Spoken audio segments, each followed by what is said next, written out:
All right, guys, so we are here for the Jerome Powell House testimony stream. If you are joining this stream or this video later on today, sometime afterwards, and you want to watch Jerome Powell's Congressional House testimony, fast forward about 45 minutes. And the testimony will start in about 45 minutes from now. The opening bell is in about 25 minutes if you want to watch that. Powell's testimony is in about 45 minutes. And so, yeah.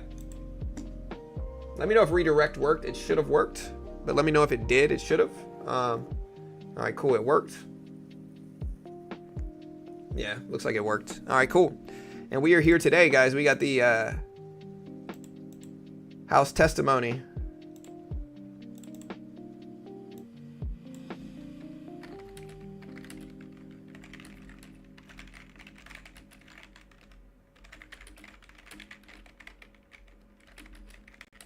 Inflation data showed high.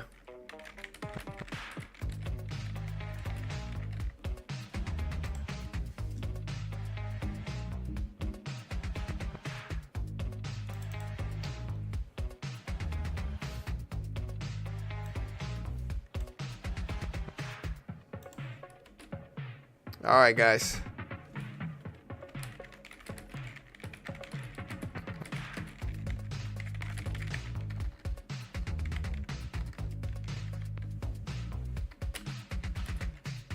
Not investment advice.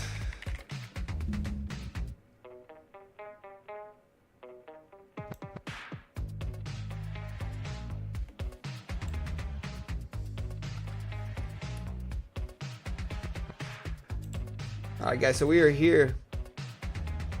Will Powell be hawkish or dovish is what we're going to ask people.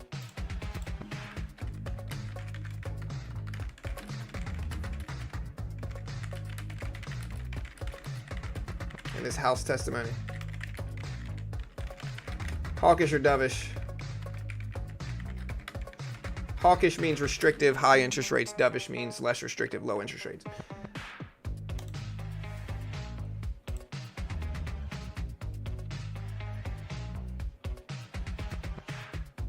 All right, guys, we're gonna get ready to trade here. Hopefully we get some good stuff, man. It's a busy day, though. It really is.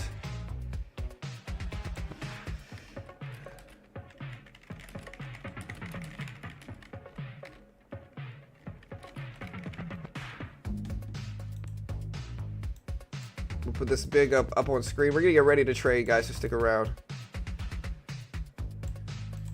All right, there we go.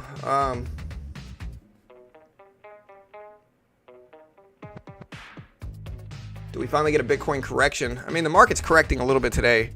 Bitcoin's kind of bounced back some. I guess people are looking at it as kind of like an inflationary hedge. All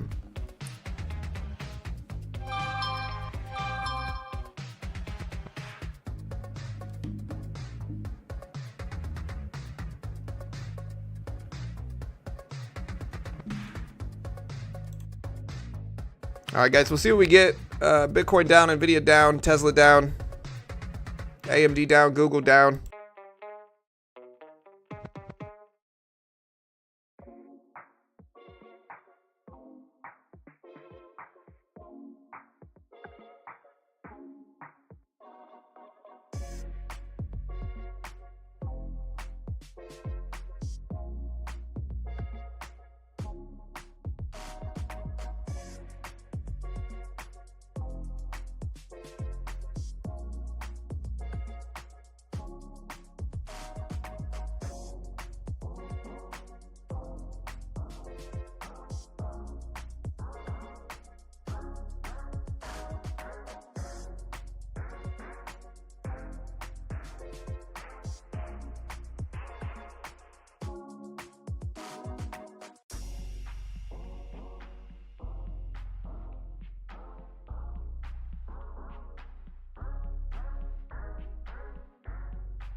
All right, guys. So yeah, look at the market. The market's consolidating right around 535s. trying to bounce off of this level. We'll see if this 535 level holds. Again, Powell speaks live at 10 a.m. today. Gold's rebounded all the way back up. Inflation data super high. Gold's going up big on this report. Bitcoin's bouncing back some. It's back to 95K. Will markets rebound today? Let me know in chat right now.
Sorry, on the phone with my wife. But yeah, we're still holding. Look at NVIDIA fall though, guys. NVIDIA all the way down to 130s here today. 130s.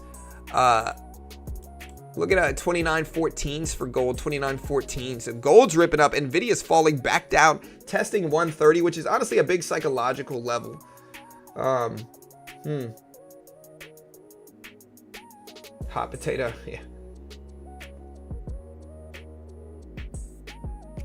Yeah, I mean, today's the house. John, you said gold is an inflation hedge. Sure. Gold is a hedge against inflation. And so inflation came in high. What are people doing? They're flocking to gold, and gold's actually green from the inflation report showed up here. And gold is actually up from this inflation report. Meanwhile, the rest of the NASDAQ down big, SPY down big, NVIDIA down big. Most markets are down pretty substantially on this, but gold is not. Gold is up pretty big. So it is an inflation hedge, absolutely. But it's a little bit of a different animal, and it's less predictable in some ways, but more predictable in others. It's hard to explain.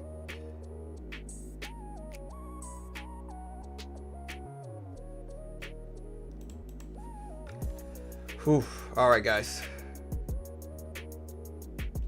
Again, we got Big Papa Jerome Powell speaking today. This will be fun, man.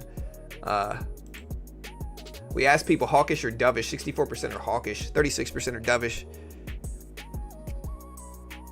Well, yeah, Bitcoin's to a certain extent an inflation hedge, true. But Bitcoin has also been adopted by big modern finance markets lately, especially with the ETFs over the last year and stuff like that. And so especially over the last year, Bitcoin is kind of moving in a macro sense with the rest of finance because of those changes in the sentiment and interest, if that makes sense. Yeah, NVIDIA now down to under 130, still consistently dropping pretty substantially here. Bitcoin still at 95K.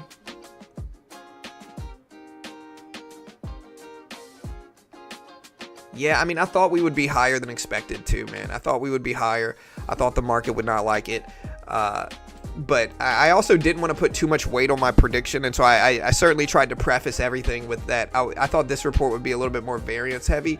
I thought that it could certainly go the other way, but I kept with my pick at 3% for year over year, and that was right. My month-over-month prediction was wrong, but my year-over-year prediction, I think, is even more accurate for some reason. I don't know why. Last time I got 2.9% right, and it was 2.9%. This time I got 3% right, it was 3%, and so we're getting pretty close. But the good thing, the confidence-building thing for me is I got the direction right again. So I got higher or lower than expected correct. Today I thought higher, and we did higher. But again, I think both sides could argue their point for higher or lower, though. Yeah, what's the 10-year Treasury yield? I'm sure the 10-year is spiking right now. And only a spike makes sense in the 10-year right now because interest rates are going to be higher with this inflation data. And yeah, the 10-year spiking up to 4.6%.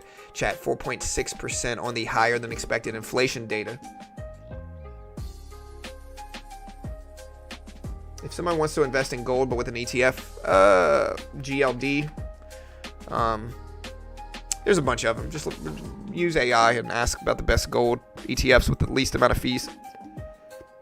Historically, I would use GLD, but everybody's different.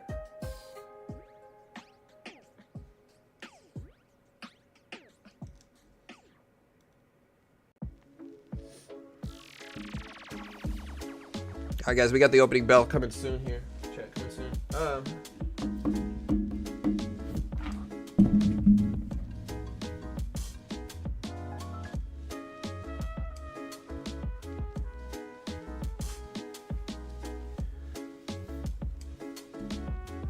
All right, so market stabilizing here is trying to come back up a little bit. We'll see what the market does at the opening bell. I think it'll be a really interesting open.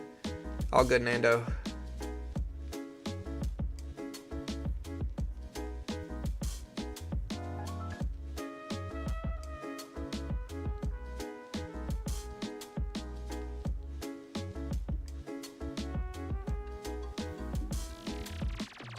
Does the market rebound here today?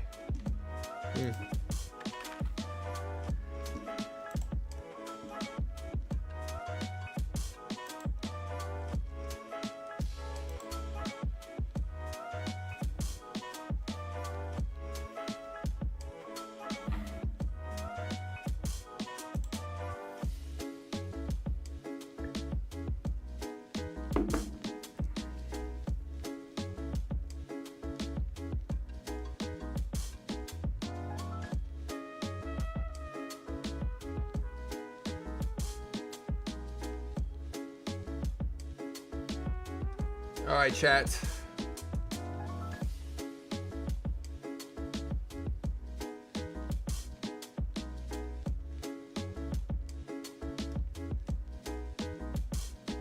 All right, chat. So gold's still pumping.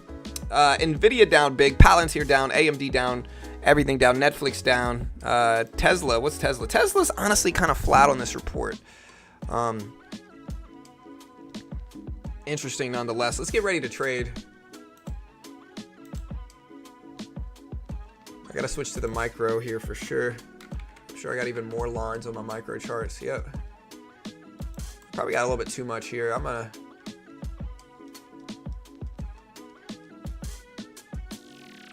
have to clean some of these out.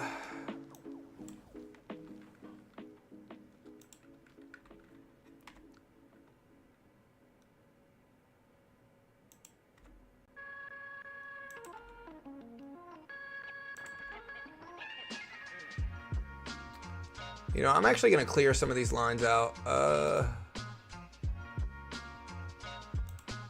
we're going to draw our own lines now. Kind of redraw some of these.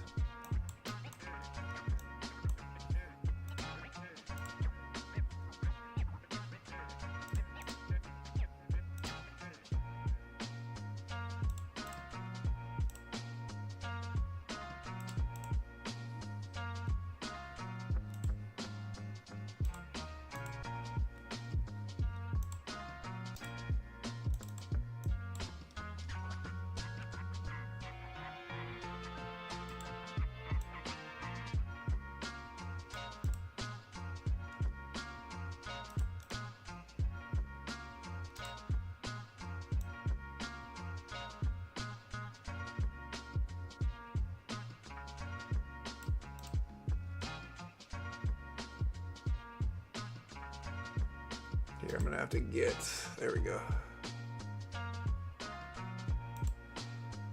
And then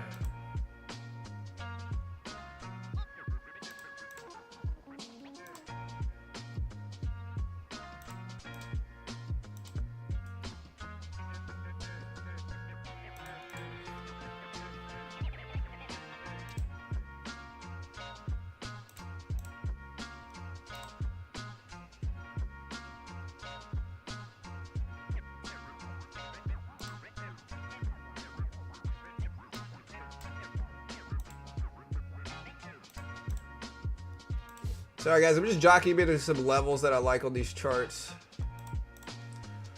That should be good for now.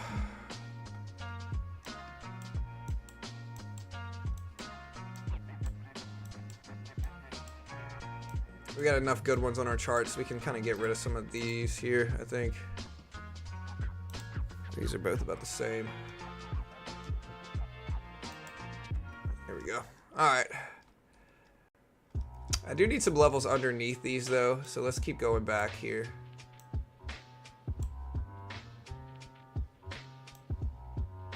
Yeah.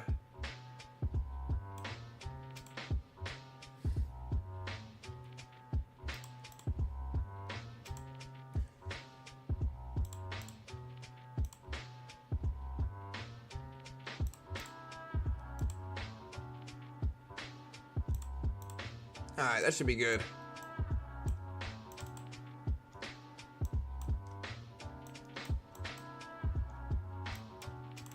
All right, so that should be pretty good here. We got 10 minutes left until the opening bell. Get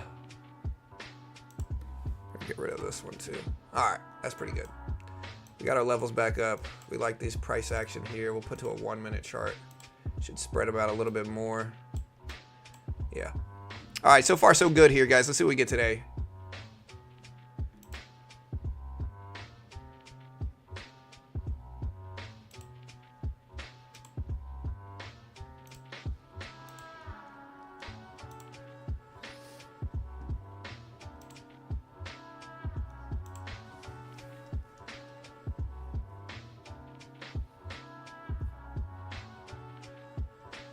Check it back up on chat. Inflationary recession is super bad.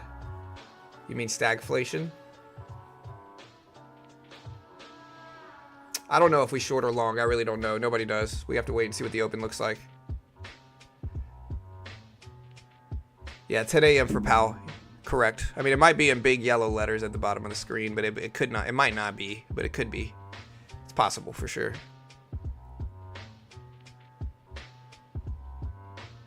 Yeah, everybody's crying saying interest rates are high, but to be honest, we're around historical averages.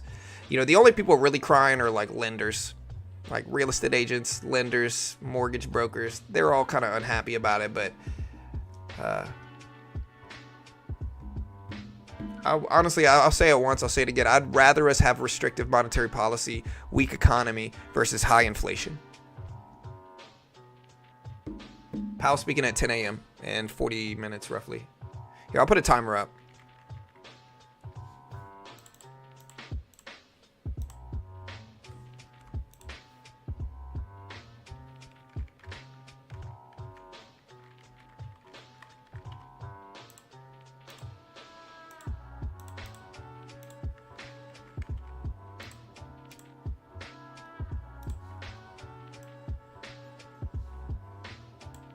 My timer's a little bit late here. I gotta fix it now.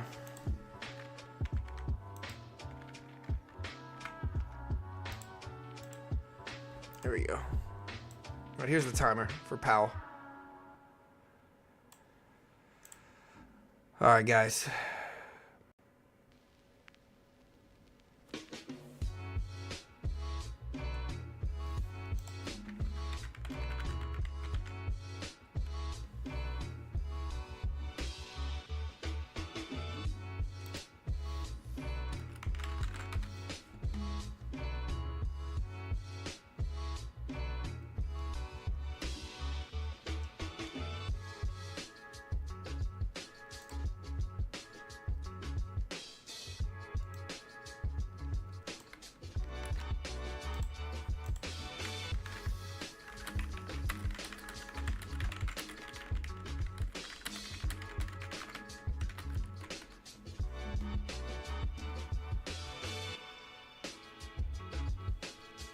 All right, guys.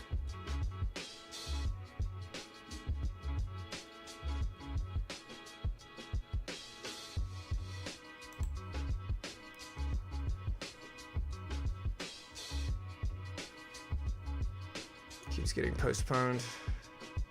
It's gonna take a while for Outlook to settle. Yeah, I mean, again, inflation data can be reasonable sometimes.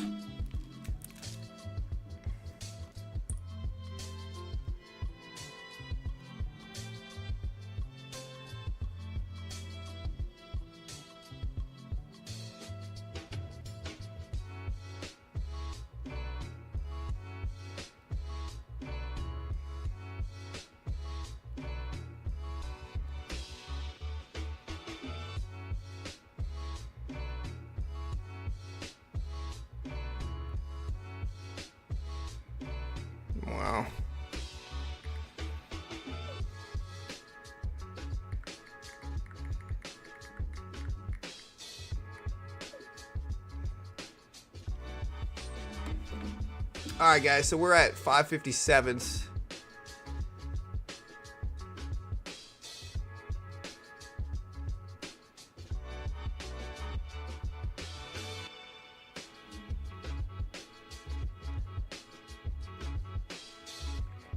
Yeah, announcements are going to be interesting catalysts as well. We got less than 5 minutes. We got about 4 minutes left until the opening bell, guys.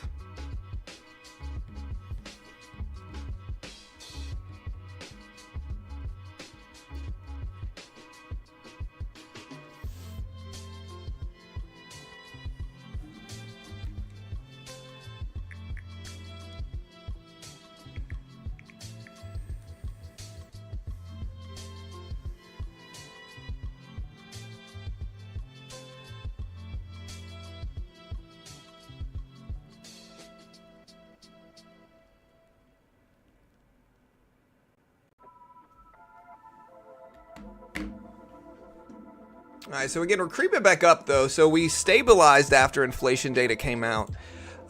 We dipped big, and then we're kind of stabilizing here. I mean, big is relative and subjective. Like, some people are going to consider this big. Other people are going to consider this small. But we dipped from inflation data being higher than expected. Showed up at 3% year over year. We stabilized, though. Now we're back. We got a support level at 515s. Yeah, we'll see what we get, but we're stabilizing. We'll see if we can move forward. We got less than 3 minutes until the opening bell, guys, and then at 10 a.m. we got Jerome Powell speaking again for the House testimony.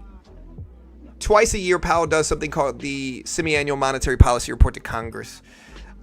It's twice a year. The first one is usually around now. The second one is going to be in April, most likely. Again, if you understand all this stuff, understand CFTC 4.41, hypothetical or simulated performance have limitations. Don't copy me. I might be terrible and have no idea what I'm talking about. Might be wildly wrong about anything I say. It's entertainment only. My experiences. Basically, I might lose off stream and you might not see it. I have no idea what I'm talking about. Don't copy me. Top 3 worst trader ever. But does the market bounce back more from where it is now, chat? What do you guys think?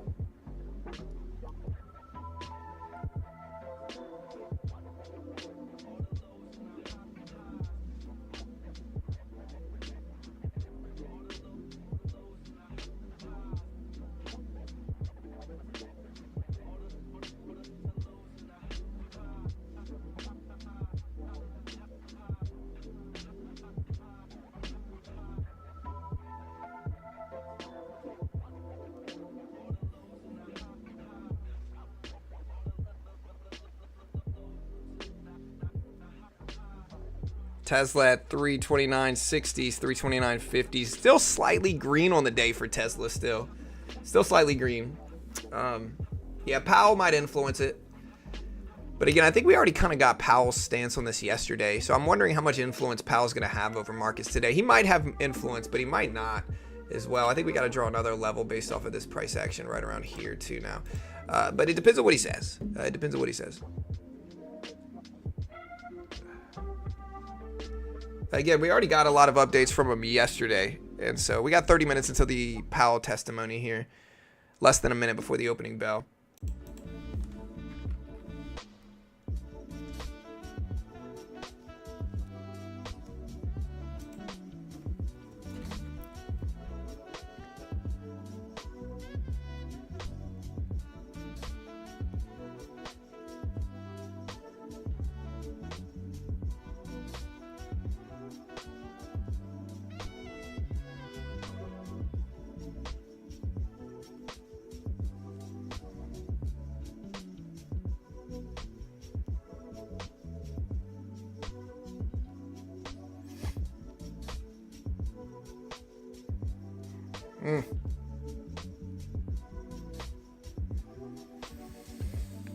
All right, guys. So we're sitting tight. Netflix bouncing back. Again, Tesla's still green. Nvidia's still breaking down, but it's back over 130s here. If we look at Nvidia. There's the opening bell, guys. There's the open. Let's do this. Powell, good evening. Market time. Yeah. All right, guys. There's the opening bell.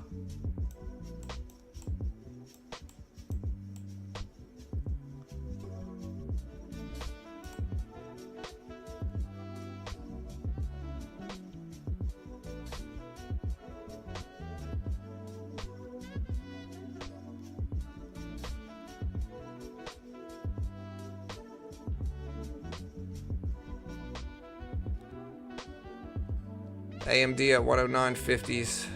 Tesla rebounding back up. Nvidia still falling pretty quickly here at the open. Looks like retracements. And there's Nvidia dipping down 129.30s. We're gonna wait. We're not gonna trade right now. We're gonna let things play out a little bit first before we jump in anything at this point. Yeah, I mean, of course, and Powell's not gonna rush to cut rates after today's inflation data. That's kind of self-evident. We hold these truths to be self-evident. Powell's not going to rush to cut interest rates, guys. All right, we're breaking down here.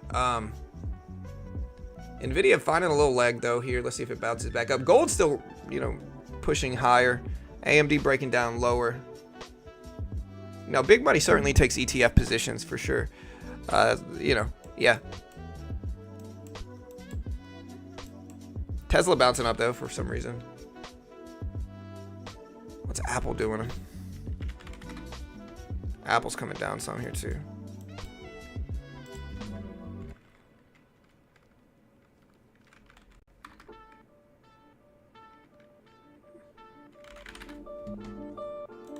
Weird. Meta dipped a little bit. It's starting to rebound now back up.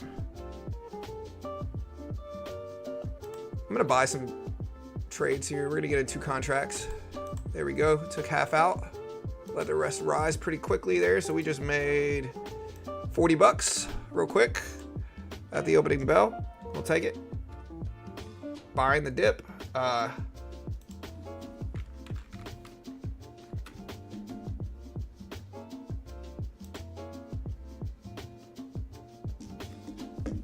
Big rip. Apple heading back up. Meta heading back up.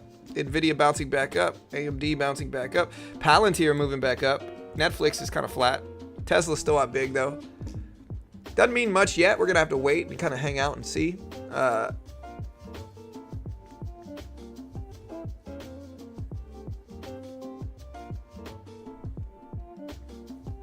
Seeing some contractions here now.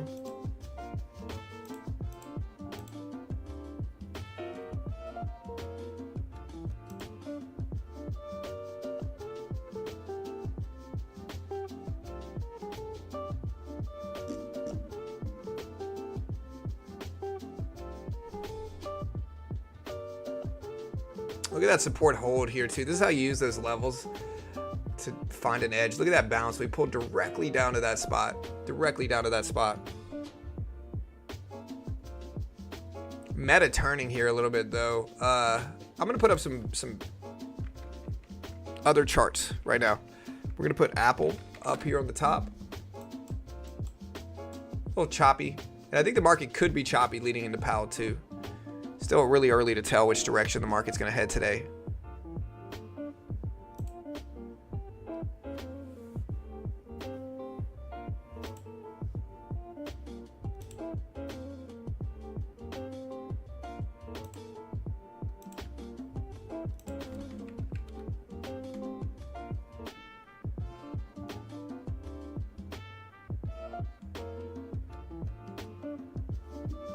Market's still ripping up. We'll see if we can short once we get to this top up here, but we gotta make it up there first. I'll start with 1 contract here and maybe add a couple into it if we get a higher level here. There's 2. Kind of flat. We'll get into 3. I'm gonna take some off here immediately just because I don't really trust it. Here we go.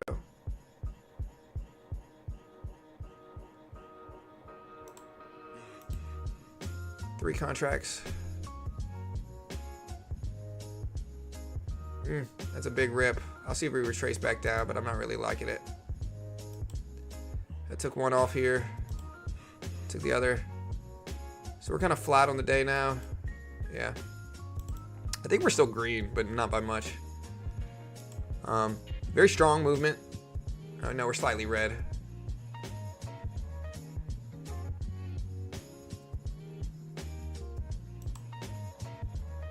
All right, we got this fill. Let's see if we pull back some now.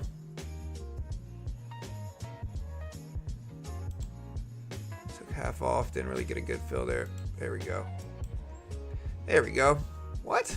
Where's my trades? Okay, we made like 20 bucks. We're still green on the day now, but our short worked. I gotta add this as a level now because we got some confirmation in this spot here. I'm gonna buy this dip now, and we're gonna scale into it as well. 2 contracts, 3, 4. Whoa.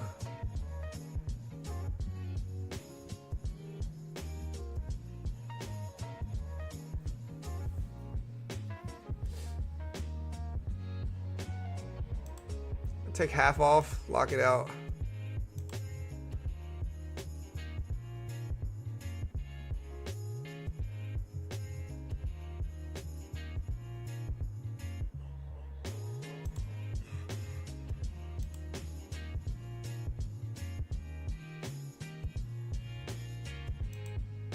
All right, we're green again on the day, but not by much. We're kind of going back and forth now. Our directions are actually very accurate. We bought the dip. I got to start sizing up a little bit here. Trading a little small, I think.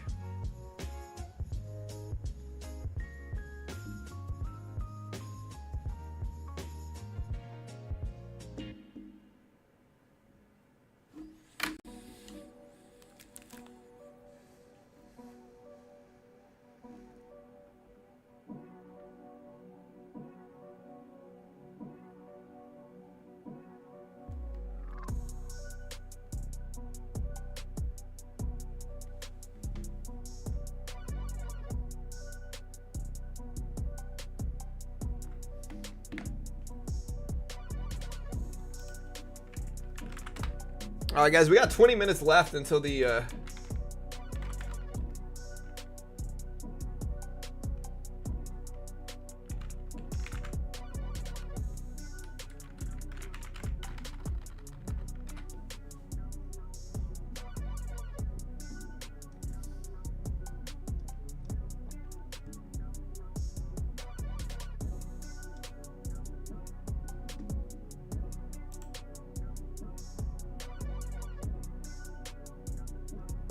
now this might make me change this level here if we get a rejection here. Like if we get a rejection at 608 or 60, anywhere between 606 and 608, it's going to confirm this level.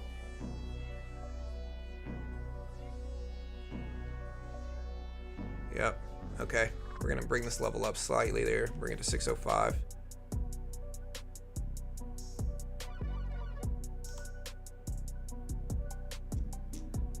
Google rip it up. Meta pushing up. Apple pushing up. Nvidia bouncing back. Tesla green on the day.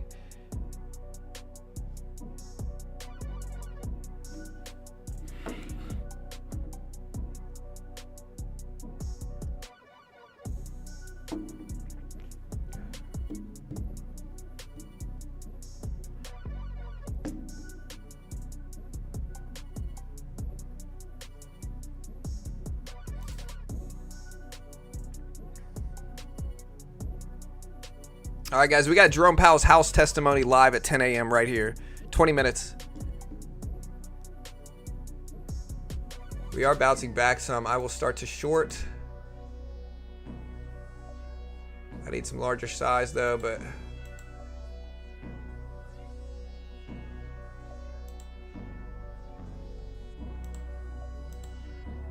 There we go. All right. Cool. Made a little bit of money there. Still trying to build. We tapped my level, rejected directly off of it. We're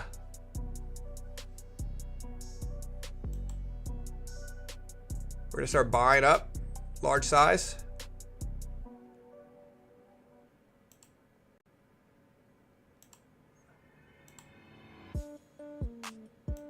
There we go.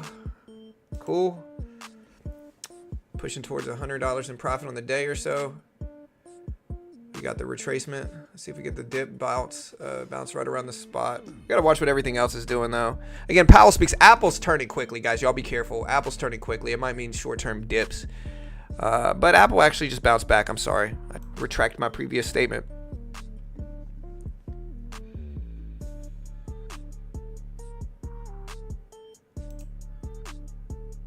Again, hit the like button, hit the live button next to the play button. John, you're an economist and a trader. What is the best thing you can tell me to go learn and study?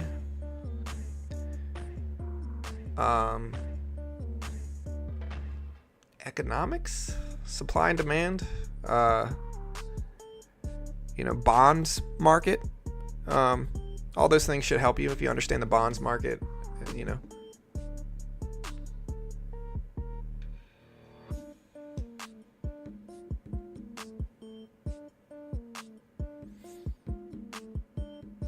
AMD moving up to 110s. I'm going to short this here. And we're going to take some risk. Although it does kind of look strong. I got to be careful. I'm going to take some off here, actually.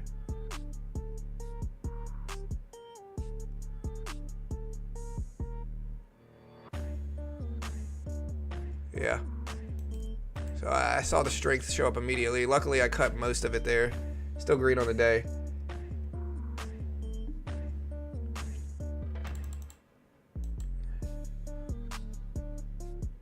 We got a little gap here too that we're filling.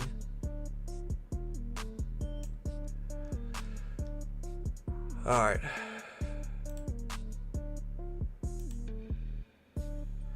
We're gonna try to take some positions based off of the profit that we currently have on the day.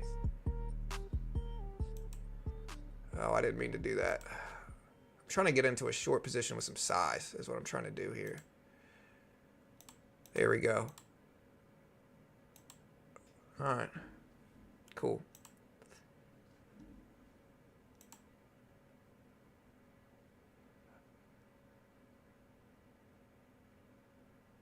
Markets are moving up nicely though. Palantir's flying up to 114s, but I don't know if Palantir's enough to drag the market higher. Tesla's still pushing up.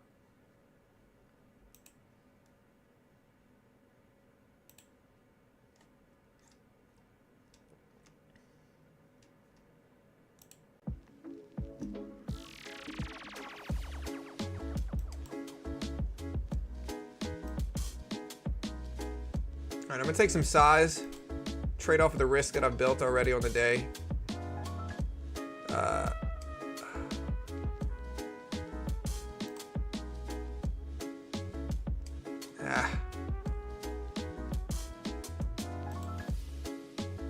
we took some size off there, which is good. Let's see if we start to take some size here. Oh my goodness, dude. I mean, I'm getting caught in a huge short squeeze right now.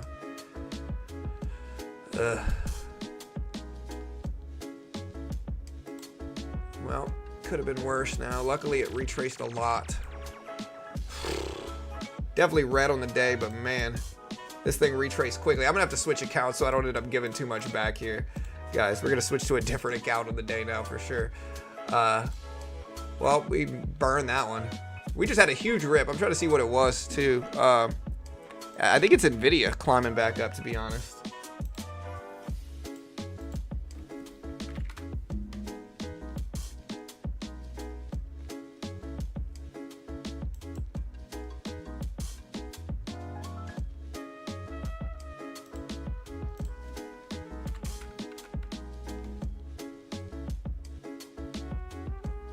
Let's see if we keep propelling higher now or what.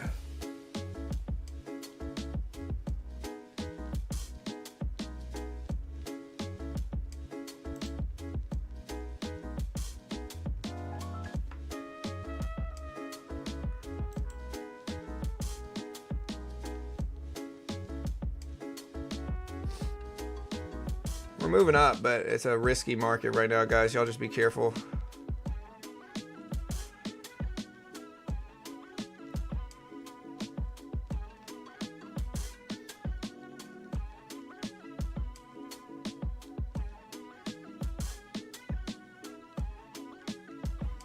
We've broken down from this report, and now we're kind of consolidating back here.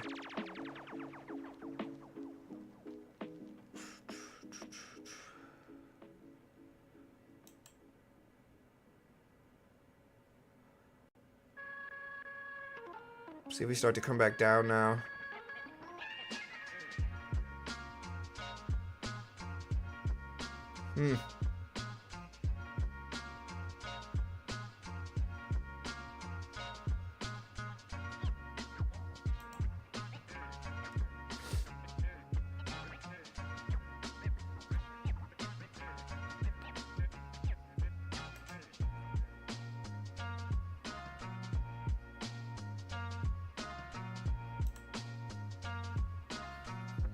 All right, so we're tipping right there at the 200 exponential here. We're pulling back down a little bit. We still got 14 minutes left until the market opens.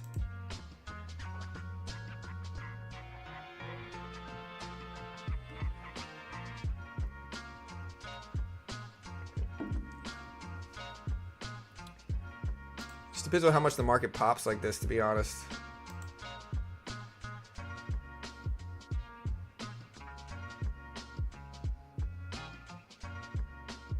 Market's heading all the way back up to the 200 exponential.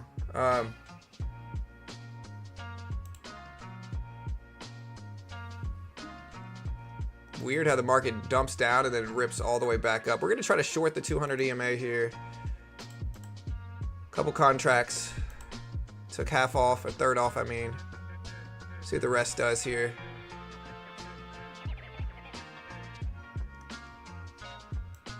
I like shorting the 200 exponential, but man, market is very volatile.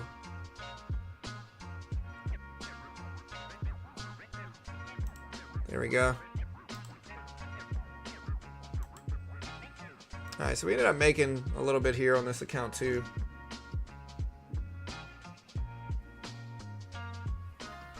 We still got 13 minutes left, chat. 13 minutes left until Jerome Powell.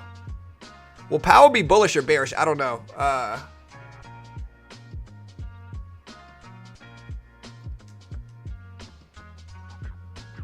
Yeah, we're tapping that 200 exponential here. A big spot, a big important level. The question is, like, we've already retraced some of this inflation data. So, like, basically what we've done since the CPI report came out, we dropped, consolidated week, rebounded back up, and now we're trying to kind of test these levels here. And so, yeah.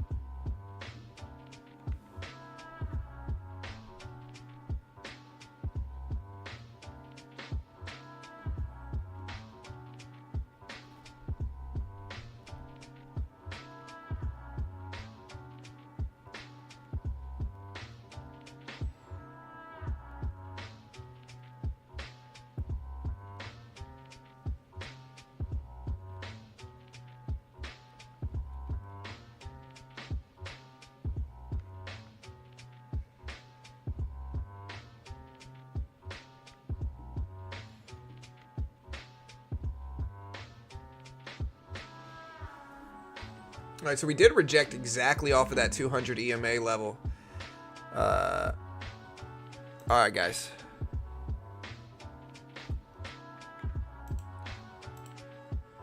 We do have a combine we can trade to here.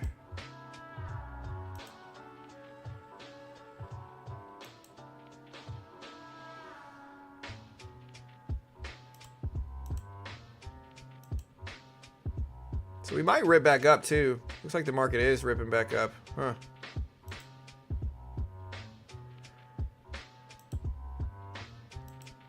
Let's see, we reject this 200 exponential again. Or if the market climbs higher. Inflation data is in everybody's mind. AMD's pulling back down. Apple's kind of choppy and kind of neutral here.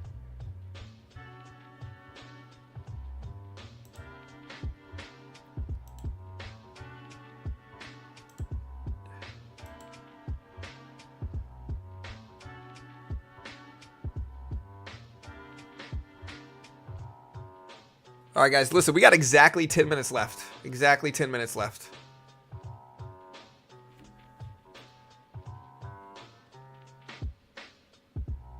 You know, I have a level on my NASDAQ chart right here. On my regular NASDAQ chart, it's 680. So right around here is the level, and look at that hold. Okay.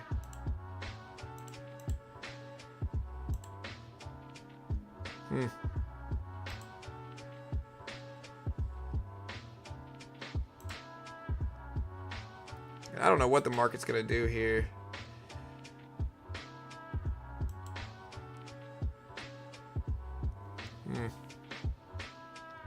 Gotta just sit tight and wait.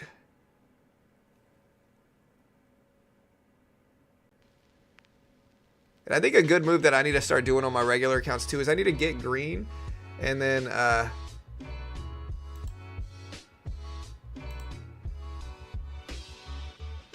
And they kind of add to winning positions much more. Again, we got 8 minutes left, chat. 8 minutes left.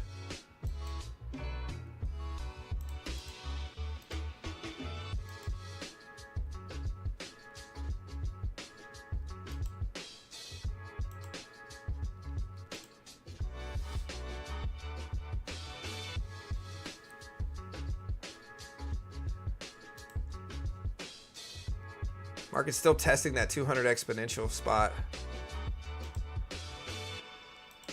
Now it's making a move back up. Market's strange. It's rebounding all the way back. We'll see what Powell does.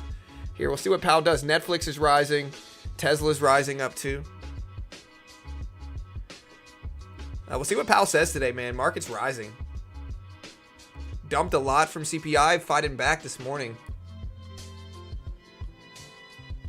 All right, guys, we got 8 minutes until Big Papa Powell speaks at 10 a.m. 8 minutes. A little bit less than that, actually, but...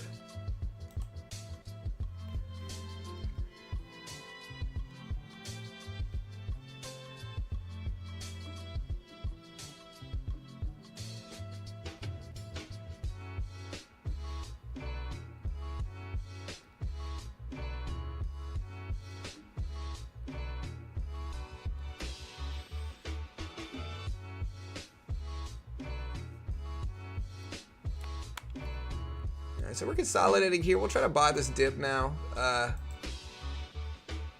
See if the bullish action continues. We got 2 contracts. We'll take maybe 4 or 5 if we can. Didn't really get a chance to.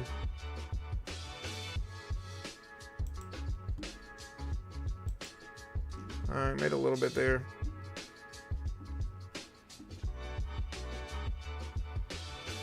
Nvidia's consolidating right at this 200 EMA after rebounding all morning. Meta's completely flat. Apple's actually starting to rebound back up here.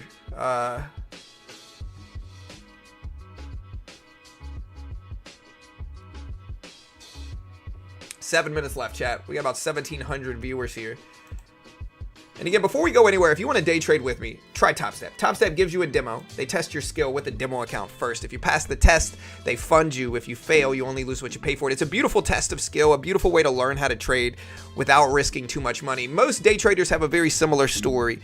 They deposit 5, 10, 20, 30 grand. They lose almost all of it. Very common. Almost happens to almost all day traders. Don't try to look cool in markets and lose thousands of dollars. Instead, try TopStep. They give you a 50K demo. It's $49 a month. If you were going to pay for a demo account with real-time data, it could cost them the same ballpark as that anyway.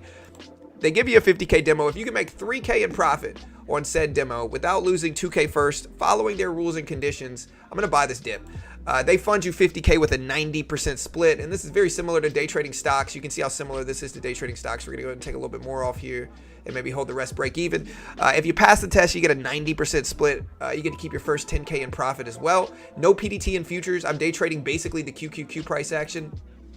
No PDT rule in futures. You can buy markets, sell markets, short markets, all that good stuff. No PDT rule, and TopStep's the most legit one in the world. If you use my link, you can use TopStep X and get 0 commission. And so you can get 0 commission on TopStep X. It doesn't even matter what link you use, but if you use TopStep X, you get 0 commission. No PDT rule. Great way to learn how to day trade. And again, remember, most day traders lose. I think that's probably the same here. Most day traders are probably going to lose no matter where they go. Understand CFTC 4.41, hypothetical or simulated performance have limitations, guys. I do trade off stream. You're not going to see all my trades. I'm not even claiming to be good. If you want to check them out, there's the link in chat. Great way to help support the channel. We got Jerome Powell speaking in 5 minutes, guys. 5 minutes. We've got a nice little string of green on this trade, on this account.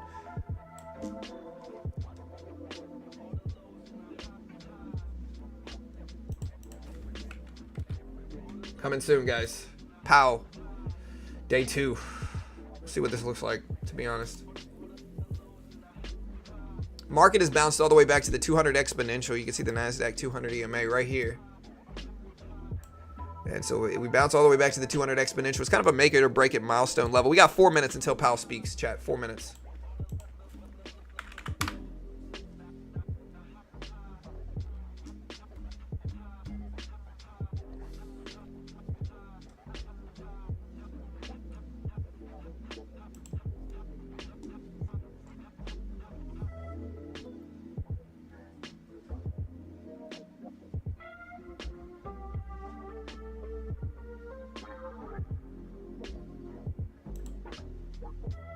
You guys ready?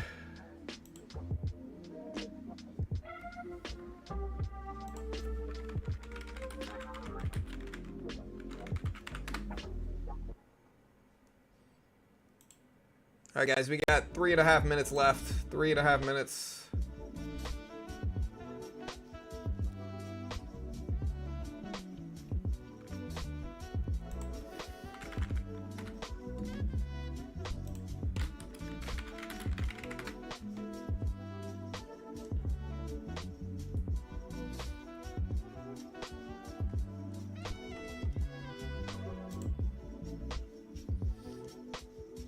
Yeah, we're waiting for the event to begin. Again, Powell's going to be speaking in front of House.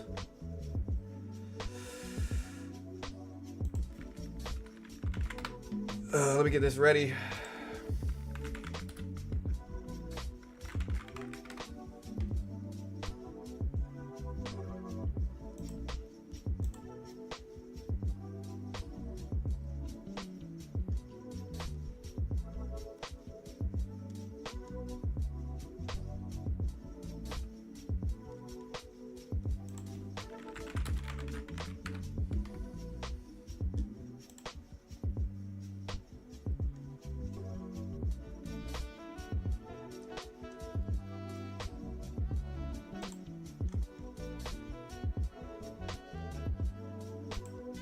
All right, guys, we got 2 minutes.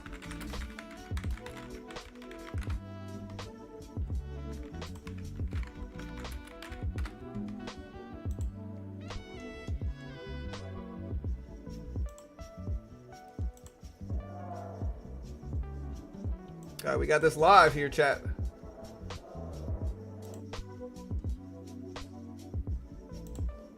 I'm going to mute the music. I'm going to switch my headphones out real quick.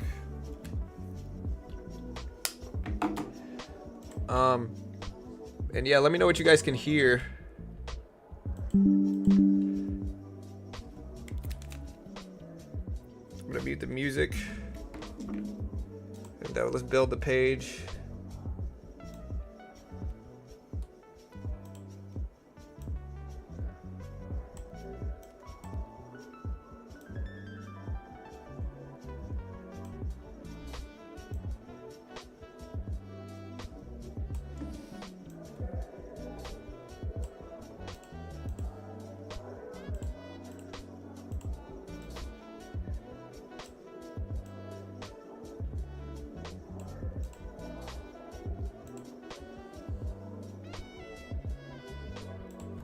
Put the NASDAQ up.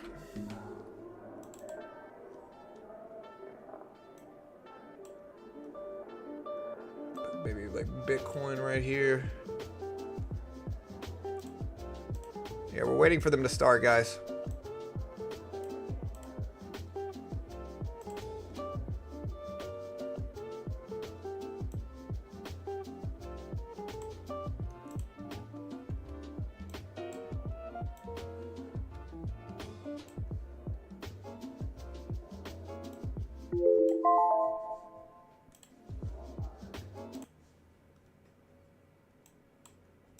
Volume's up good. I'll put like Bitcoin up right here or something. The NASDAQ.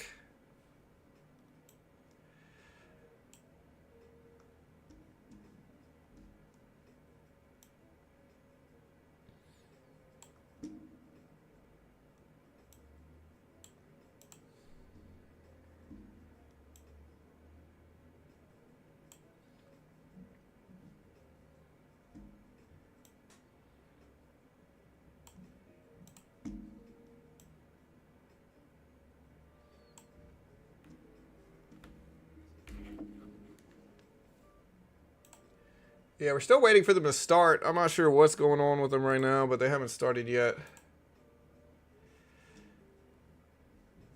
Just wait. Stick around.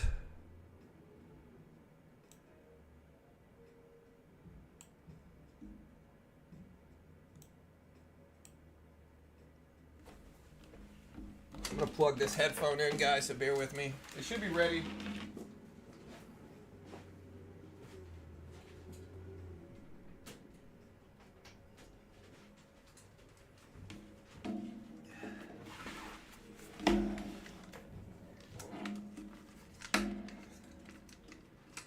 For some reason they're not like live yet.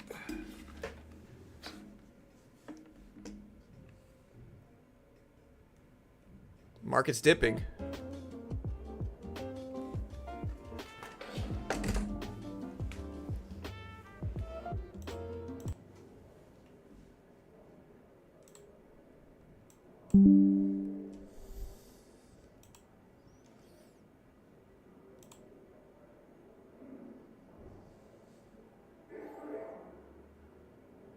Dude, the house almost never gets this right.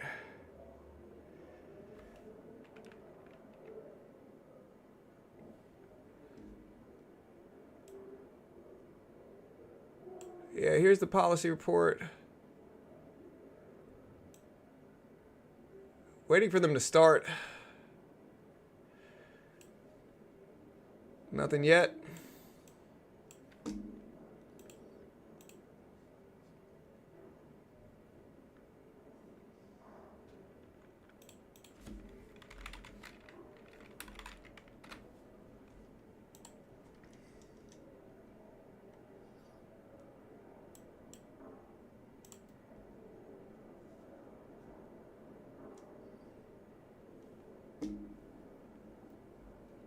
Yeah, you can see they even got a timer up here. But nothing yet. We're 2 minutes in. I can hear them in the background, but nothing yet.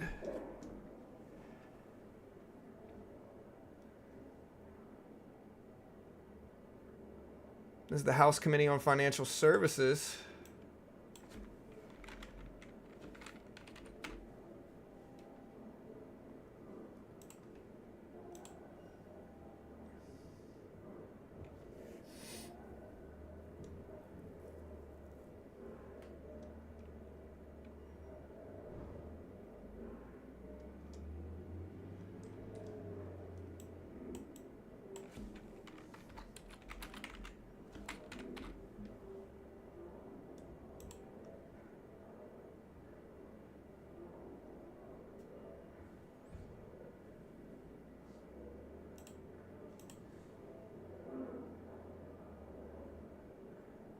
All right, so it said Fed Chair Powell submitted identical remarks to the Committee on Financial Services on February 12th, 2025.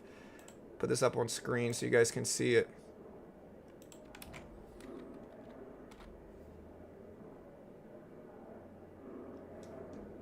I'm not sure why they haven't started yet. We're waiting on it. I'm checking elsewhere. The House seems to have a really bad job managing stuff like this, to be honest, dude. They've done this multiple times.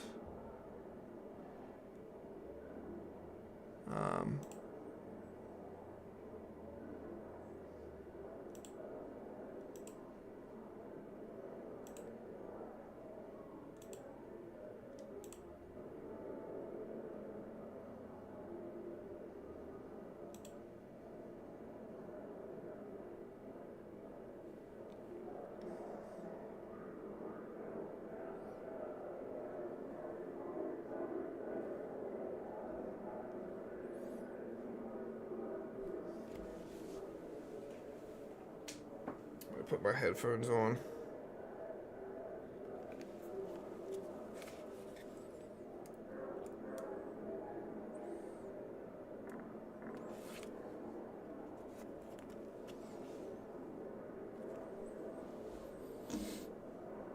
Yeah, so they haven't had any remarks yet. The House is just 5 minutes late here, guys. So we're waiting. We're doing this. You can kind of hear them in the background, like hear all the people speaking, but they haven't actually like done anything yet. Yeah, I'm gonna mute the background noise until I can.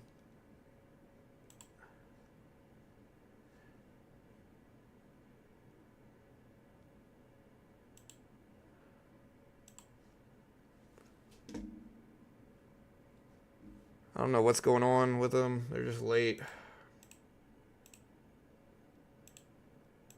Somebody cue the Jeopardy music. I hear them banging the gavel.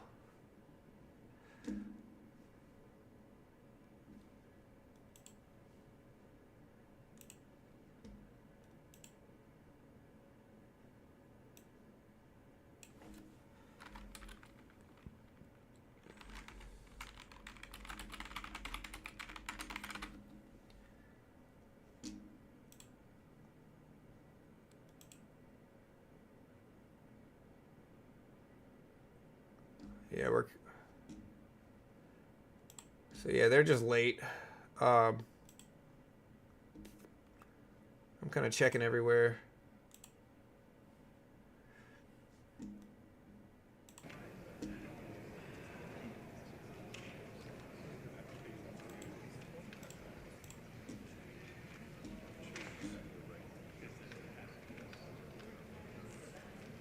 I'll get myself out of the way here so you can actually see the market action. Order. Without objection, the chair is authorized to declare a recess of the committee at any time. This hearing is titled The Federal Reserve Semi-Annual Monetary Policy Report. Without objection, all members will have 5 legislative days within which to submit extraneous materials to the chair for inclusion in the record. I will note that at the outset that this hearing has a hard stop at 1 p.m., which we will strictly observe. I'll now recognize myself for 4 minutes for an opening statement. Welcome, Chairman Powell. Thank you for being with us today. For the last 4 years, inflation has crushed Americans. Today, it takes $1.21 to purchase what just cost $1 in January of 2021, as measured by the Consumer Price Index. The erosion of Americans' incomes and thereby their savings was caused by a combination of irresponsible fiscal policy, supply chain disruptions, but also by, in my view, the Federal Reserve fighting the last war, staying too low for too long. Chairman Powell, you and I have discussed that previous hearings of the Fed, like many others, assumed that the pre-pandemic era of low inflation and low interest rates would continue. This belief was one of the reasons the Fed changed its monetary policy framework in August 2020, only 7 months before inflation began its 4-decade steep march upward in March of 2021. In hindsight, the adoption of the so-called flexible average inflation targeting appears ill-timed and ill-fitted for a post-pandemic world. As the Fed undertakes a review of its monetary policy framework, you must account for the lessons of the last 4 years and think about what's ahead over the horizon, not what has been. The Fed has made progress on inflation, but as the last mile seems the hardest. As Bank of America economist Stephen Juneau said yesterday, inflation is stuck above target with risks to the upside. In August 2022, with inflation raging, you gave a speech that echoed some of your predecessors as chair. You vowed to keep at it till we're confident the job is done. It's a vow you should fulfill. With this morning's confirmation that inflation is well above the 2% target at 3% and making move upwards, other economic indicators are positive. As you reported yesterday, a low inflation rate, solid GDP growth, and financial conditions continue to support expansion and investment. This is not a time to say that there are no risks, but some perhaps unseen. However, these risks in comparison to the risks of a resurgence of inflation are modest. Given the already high prices due to President Biden's inflation, Americans simply cannot afford further price increases at the grocery store and gas pump. Such a resurgence would likely force the Fed to begin another tightening cycle, making mortgages, credit cards, and small business loans unattainable for many. That's why I urge the Fed to forge ahead with its monetary policy duties until you're confident the mission is complete and price stability has been restored. The fact is, over the past decade, we witnessed too many distracting additional mandates, diluting the Fed's core mission of price stability. This is the reason we formed the Task Force on Monetary Policy, Treasury Market Resilience, and Economic Prosperity that will be led by Chair Frank Lucas. The task force purpose is to ensure that the monetary policy actions of the Fed are put under a magnifying glass and prioritized for this committee. And I look forward to our first hearing of the task force.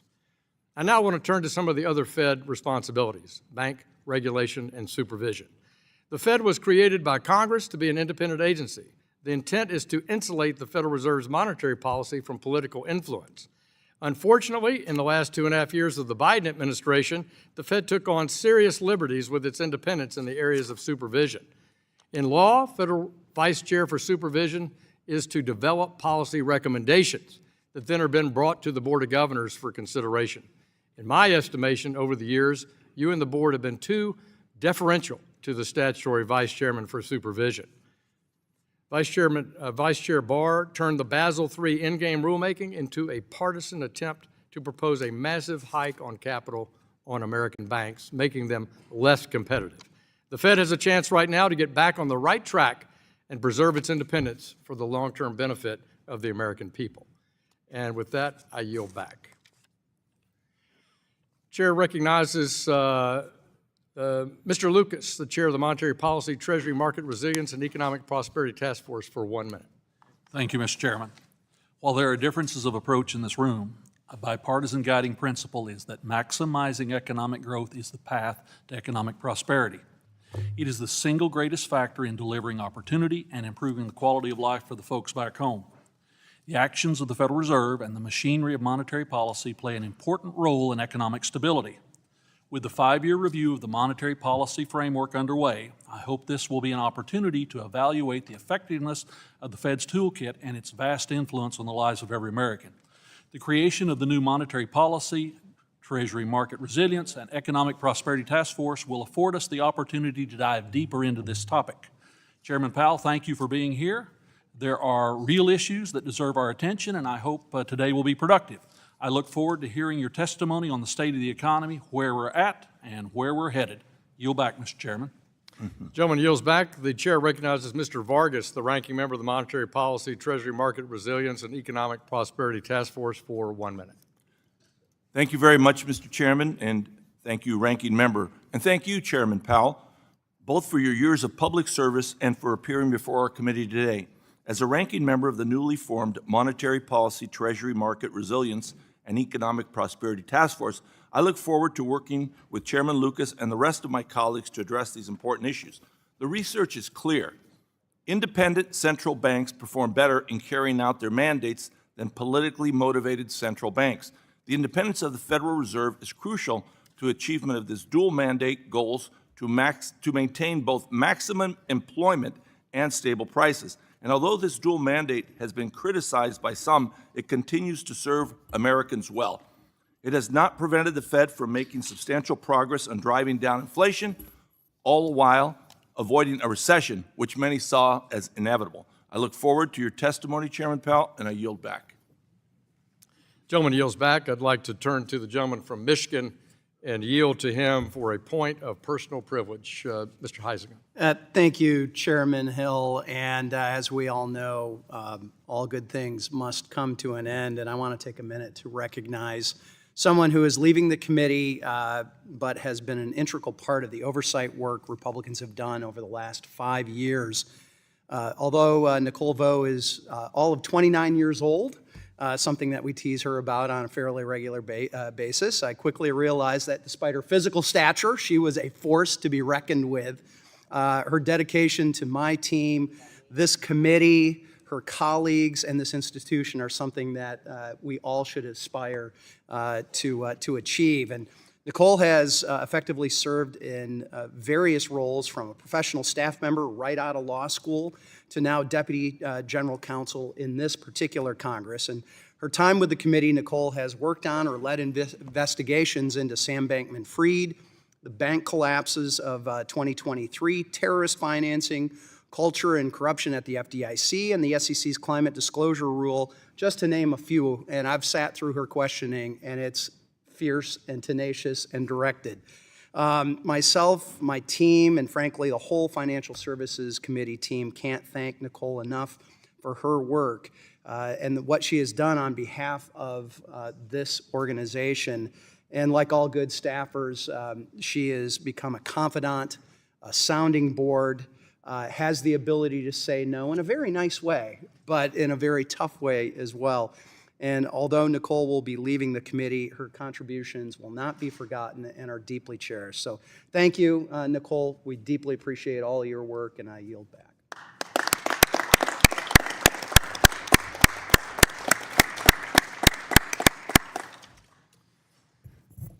Mr. Chairman, we welcome your testimony.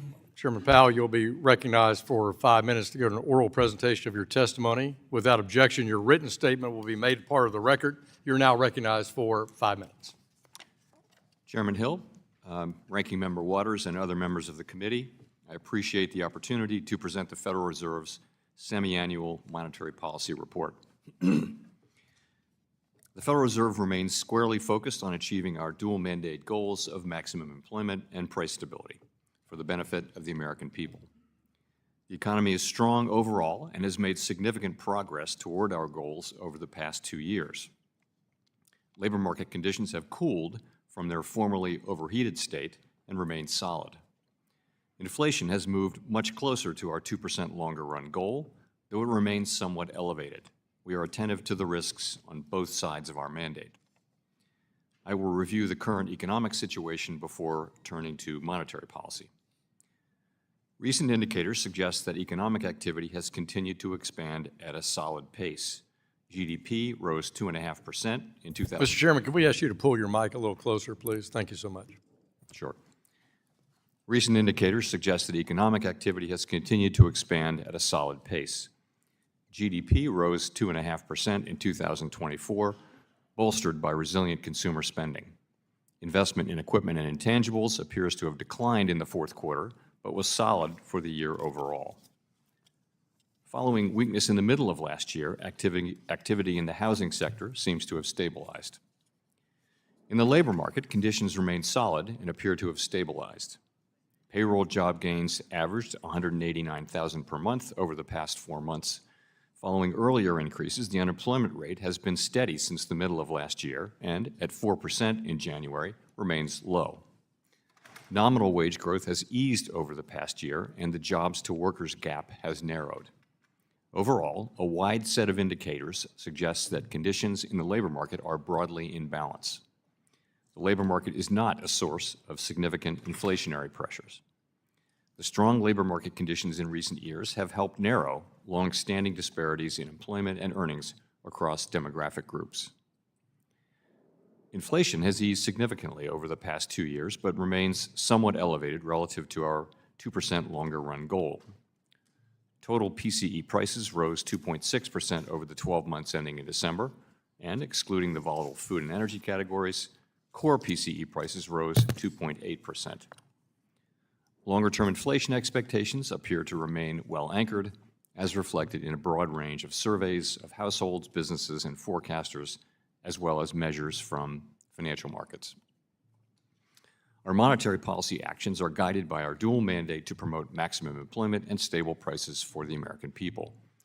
Since last September, the FOMC lowered the policy rate by a full percentage point from its peak, after having maintained the target range for the federal funds rate at 5.25% to 5.5% for 14 months. That recalibration of our policy stance was appropriate in light of progress on inflation and the cooling in the labor market. Meanwhile, we've continued to reduce our securities holdings. With our policy stance now significantly less restrictive than it had been and the economy remaining strong, we do not need to be in a hurry to adjust our policy stance. We know that reducing policy restraint too fast or too much could hinder progress on inflation. At the same time, reducing policy restraint too slowly or too little could unduly weaken economic activity and employment. In considering the extent and timing of additional adjustments to the target range for the federal funds rate, the FOMC will assess incoming data, the evolving outlook, and the balance of risks. As the economy evolves, we will adjust our policy stance in a manner that best promotes our maximum employment and price stability goals. If the economy remains strong and inflation does not continue to move sustainably toward 2%, we can maintain policy restraint for longer. If the labor market were to weaken unexpectedly, or if inflation were to fall more quickly than anticipated, we can ease policy accordingly. We are attentive to the risks to both sides of our dual mandate, and policy is well positioned to deal with the risks and uncertainties that we face. This year, we're conducting our second periodic review of our monetary policy strategy, tools, and communications, the framework used to pursue our congressionally assigned goals.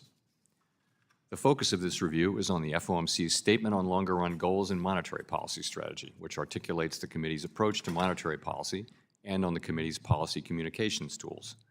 The committee's 2% longer-run inflation goal will be retained and will not be a focus of the review. Our review will include outreach and public events involving a wide range of parties, including Fed Listens events around the country and a research conference in May. We will take on board the lessons of the last 5 years and adapt our approach where appropriate to best serve the American people to whom we are accountable. We intend to wrap up the review by late summer. Let me conclude by emphasizing that at the Fed, we'll do everything we can to achieve the dual mandate goals Congress set for monetary policy. We remain committed to supporting maximum employment, bringing inflation sustainably to our 2% goal, and keeping longer-term inflation expectations well anchored. Our success in delivering on these goals matters to all Americans. We understand that our actions affect communities, families, and businesses across the country. Everything we do is in service to our public mission. Thank you, and I look forward to our questions. Thank you, Mr. Chairman. Chairman yields back. I want to recognize the ranking member of the full committee, Mrs. Waters from California, for a 4-minute opening statement. Good morning, everyone. A welcome, Chair Powell, to our country is on the precipice of an economic disaster unlike anything we've seen in recent memory. While Trump promised lower prices for working-class families, we're seeing the exact opposite. In fact, grocery prices are rising. According to the Labor Department, eggs are up 40%, more expensive than they were even a year ago. In my home state of California, we've seen eggs as high as $9 and more for a dozen. Inflation is rising, and it is up to 3% for the first time since June. And other staples are about to get more expensive as Trump levies new taxes on steel and aluminum. America's consumers and businesses are facing uncertainty and chaos. This is all because Trump and his unelected billionaire co-president Elon Musk are taking a sledgehammer to our economy and democracy. In recent days, they attempted to illegally kill the Consumer Financial Protection Bureau, the same agency created after the financial crisis of 2008. Since its inception, CFPB has successfully fought on behalf of working-class families against abusive big banks and predatory lenders, and not to mention returned $21 billion back to families who were swindled. Chair Powell, you explained yesterday that with the CFPB shutdown, there is no agency to supervise big banks to ensure they follow consumer finance law. In the face of these illegal, cruel, and relentless attacks, Chair Hill, it is both urgent and critical that you immediately convene a long overdue hearing with CFPB Acting Director Vaught, members of Congress, and importantly, the American public deserves answers as to why Musk and his Doge minions are in possession of sensitive consumer information and what they are doing with it. Additionally, Trump is simultaneously threatening import taxes on U.S. companies that will increase the cost of groceries and other basic supplies for all. Trump is freezing funds for housing assistance and community development and whittling down the federal workforce so that his billionaire boys club can suck any of these workers' salaries into their own pockets. This is all part of Trump's Project 25 playbook. You know what else he's taken from Project 2025, Chair Powell? Their plan to eliminate the Fed. We're watching this play out as Trump doubles down on his efforts to gut the independence of the Fed. As we've seen with demands that you drop rates immediately. In fact, his co-president Musk attacked Fed independence in a tweet earlier this year. Chair Powell, I know you have been adamant about the independence of the Fed and have, thus far, resisted pressure from Trump. But after your decision to eliminate DEI initiatives following Trump's illegal order, I'm concerned that Trump has more influence over you than you let on. I speak for all of my colleagues on the Democratic side when I say that you must stand firm in defending the Fed's independence, reject any attempt by Elon Musk and his Doge minions to gain access to the Fed, its systems and data, and speak forcefully about what's at stake for our economy. The American public must hear from you, our central bank, today. Gentlewoman yields back. I yield myself 5 minutes for questions. Thank you again, Chairman Powell, for being with us. Let me start with the Fed's bank regulation and supervisory function. As I mentioned in my opening statement, over the past 2.5 years, the outgoing Vice Chair for Supervision has pushed new regulations that would move the United States towards a one-size-fits-all approach to prudential regulation that disregards the congressional mandate that's been quite clearly established for regulators to tailor bank regulation based on an institution's size, complexity, and risk profile.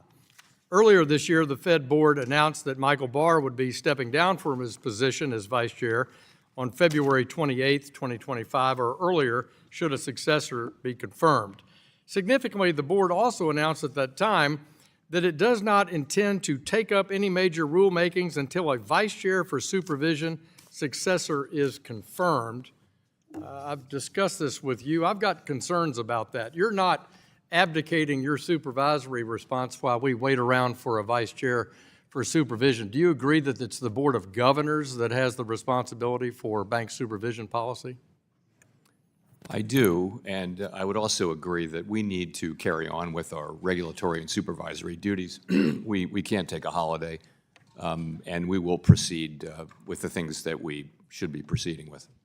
You testified in the Senate yesterday, and I know you enjoyed time with the senators, and you talked a little bit about Basel III Endgame. And again, in my opening statement, I talked about that the intent was to harmonize those rules, true, for the largest institutions in the world, but also do that in a way that's capital neutral. And many of us here in Congress on both sides of the aisle felt like Vice Chairman Barr's approach was gold plating already high standards for American banks. You testified yesterday that you think bank capital levels are about right for those large institutions. Would you tell the committee today that it's your intent to repropose a Basel III endgame approach, just speaking on behalf of the Fed only, not the other supervisors, and that it be take into account the comments and that it be generally capital neutral? We do intend to repropose Basel III Endgame, and we intend to do that just as soon as we can get together with the new leadership at the two other banking agencies. And as I mentioned, I think we can do that pretty promptly once those people are in place. I look forward to doing that.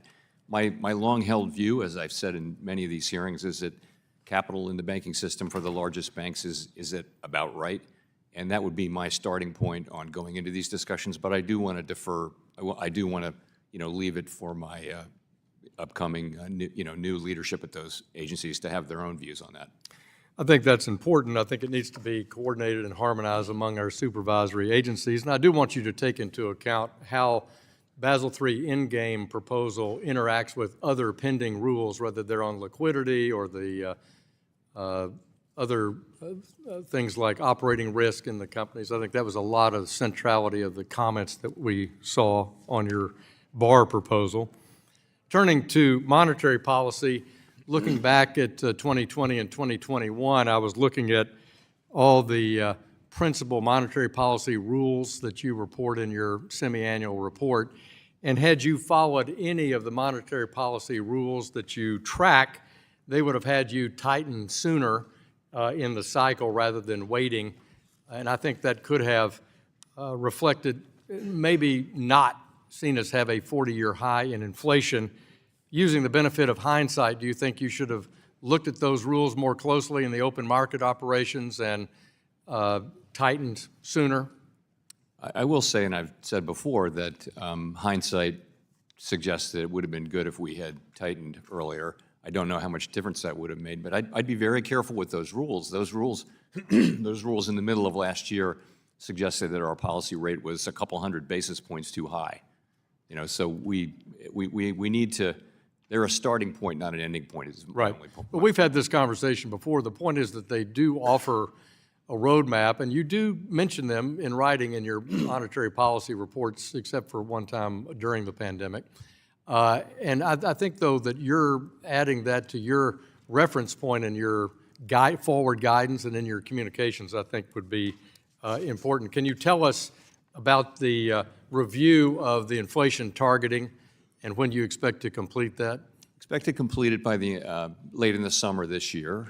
We're just beginning it now, and we're going to look at all the decisions that we made, why we made them back in 2020, we're going to ask ourselves what's changed. We're going to be open to criticism and good ways of thinking about it, and I think we'll make appropriate, discrete adjustments. I thank you for being with us today, and I turn to the ranking member of the full committee, Mrs. Waters, for 5 minutes for your questions. Thank you very much, Mr. Chairman. It is no secret that President Trump, that he wants to do away with the Federal Reserve altogether. He said he knows interest rates much better than you do. I want you to know that some of us here have been fighting to make sure that everybody understands the importance of the central bank. Every country dealing with crypto, their central bank is involved. But, of course, Trump and the opposite side of the aisle fought us. And that's one of the reasons we were not able to come together with a bipartisan agreement on stablecoins. You previously said that you would not resign if Trump asked you to do that. Do you stand by that commitment? I have no changes to that. I can't hear you. Yes. Thank you. Please let the record that adequately. I appreciate that because you have a right to your position not to be interfered with by law, I believe, or even Constitution. When Musk comes knocking at the Fed's door, are you going to let him in? I don't have anything for you on that. Would you like to tell us today that you won't let Doge into the Federal Reserve or have access to the systems and the data? So I don't have any, we've had no contact, and I don't really have, I have nothing for you to report today on that. Well, you know what happened at Treasury, and you know what happened over at the CFPB, and the people of this country are being violated because all of our privacy is being taken up by Elon Musk and Trump, and we don't know what all they have on us, our bank accounts, everything that in our lives. So I want to protect it in the Fed. Mr. Powell, the last time you testified before this committee, you said, and I quote, "Really successful institutions in the United States generally are those that do a really good job on diversity and get the best out of people and attract a broad, diverse range of talents to the table. That is the way we feel about it. And at the Fed, and that is what we've been doing and will continue to do. Chair Powell, how will you ensure that the Fed continues to attract the best and most diverse employees?" You know, institutions like ours, private and public, are in a constant contest to hire the best talent in the country. And we've all learned, I think, and certainly we have, that we will go anywhere to find that talent, and including places that we didn't go 25 years ago. And we'll just continue to do that. You know, we're recruiting, as you know, at many, many, many universities and colleges, including historically black universities and colleges, and others. And that's what we find, and that's our practice. We think that's the best way to go about it. Thank you very much, and that's what I've always felt about the Fed. No matter what they call it, you only attracted and hired the best qualified people in your operation, no matter what they refer to it as, what they call it, whatever way they define it. Is that right? Yes. Thank you very much. Chair Powell, are you willing to provide my staff with an immediate briefing from your agency on the status of your OMWEs and equal employment offices? Yes. Thank you. I believe that you know that the OMWEs were created with the Dodd-Frank reforms. It's in law. And as I understand it, any attempt to dismantle OMWEs would have to come before the Congress of the United States of America. Is that your understanding? Well, yes. Section 342 of Dodd-Frank, which is the OMWE section, is the law. Thank you. Chair Powell, to what extent have you consulted with other board members in determining how your agency is complying with Section 342 of Dodd-Frank, and as well as any other federal anti-discrimination law? I think we've consulted with senior staff and board members quite a bit.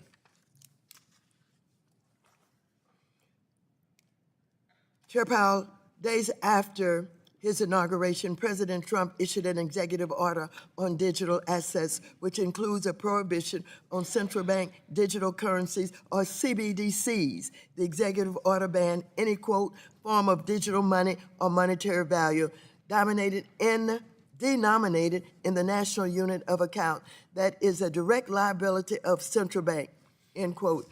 I'm concerned that this extremely broad definition could go far beyond CBDCs. Well, thank you very much. My time is up, but I appreciate your presence here today, and I appreciate your willingness to stand up for your right to be Gentlewoman's the time chair. has expired. And I now yield back. Thank you. But I do invite the chairman to respond to the gentlewoman's question on CBDCs in writing. And now we turn to the vice chair of the full committee, Bill Heisinger, the gentleman from Michigan. Thank you, Mr. Chairman, and Chair Powell, good to see you again. You had talked a little bit about your review. I'm going to start there. Obviously, a lot has changed in the last 5 years, pandemic, inflation, higher interest rates, name a few. However, I believe your dual mandate of maximum employment and stable prices should remain the ultimate objective. I assume you agree with that. I let the record reflect slight head nod on that, I guess.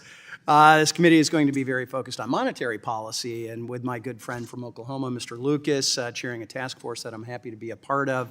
We're going to be addressing some of those issues. Chair Hill touched on some of the rules that have been discussed. I, for one, have always been particular to Taylor rule, but there's a number of rules. I know you go through those. At one point, I suggested that we could call it the Yellen rule with Chair Yellen, but there needed to be some sort of public declaration of what to benchmark against, and I still feel that that is of some importance.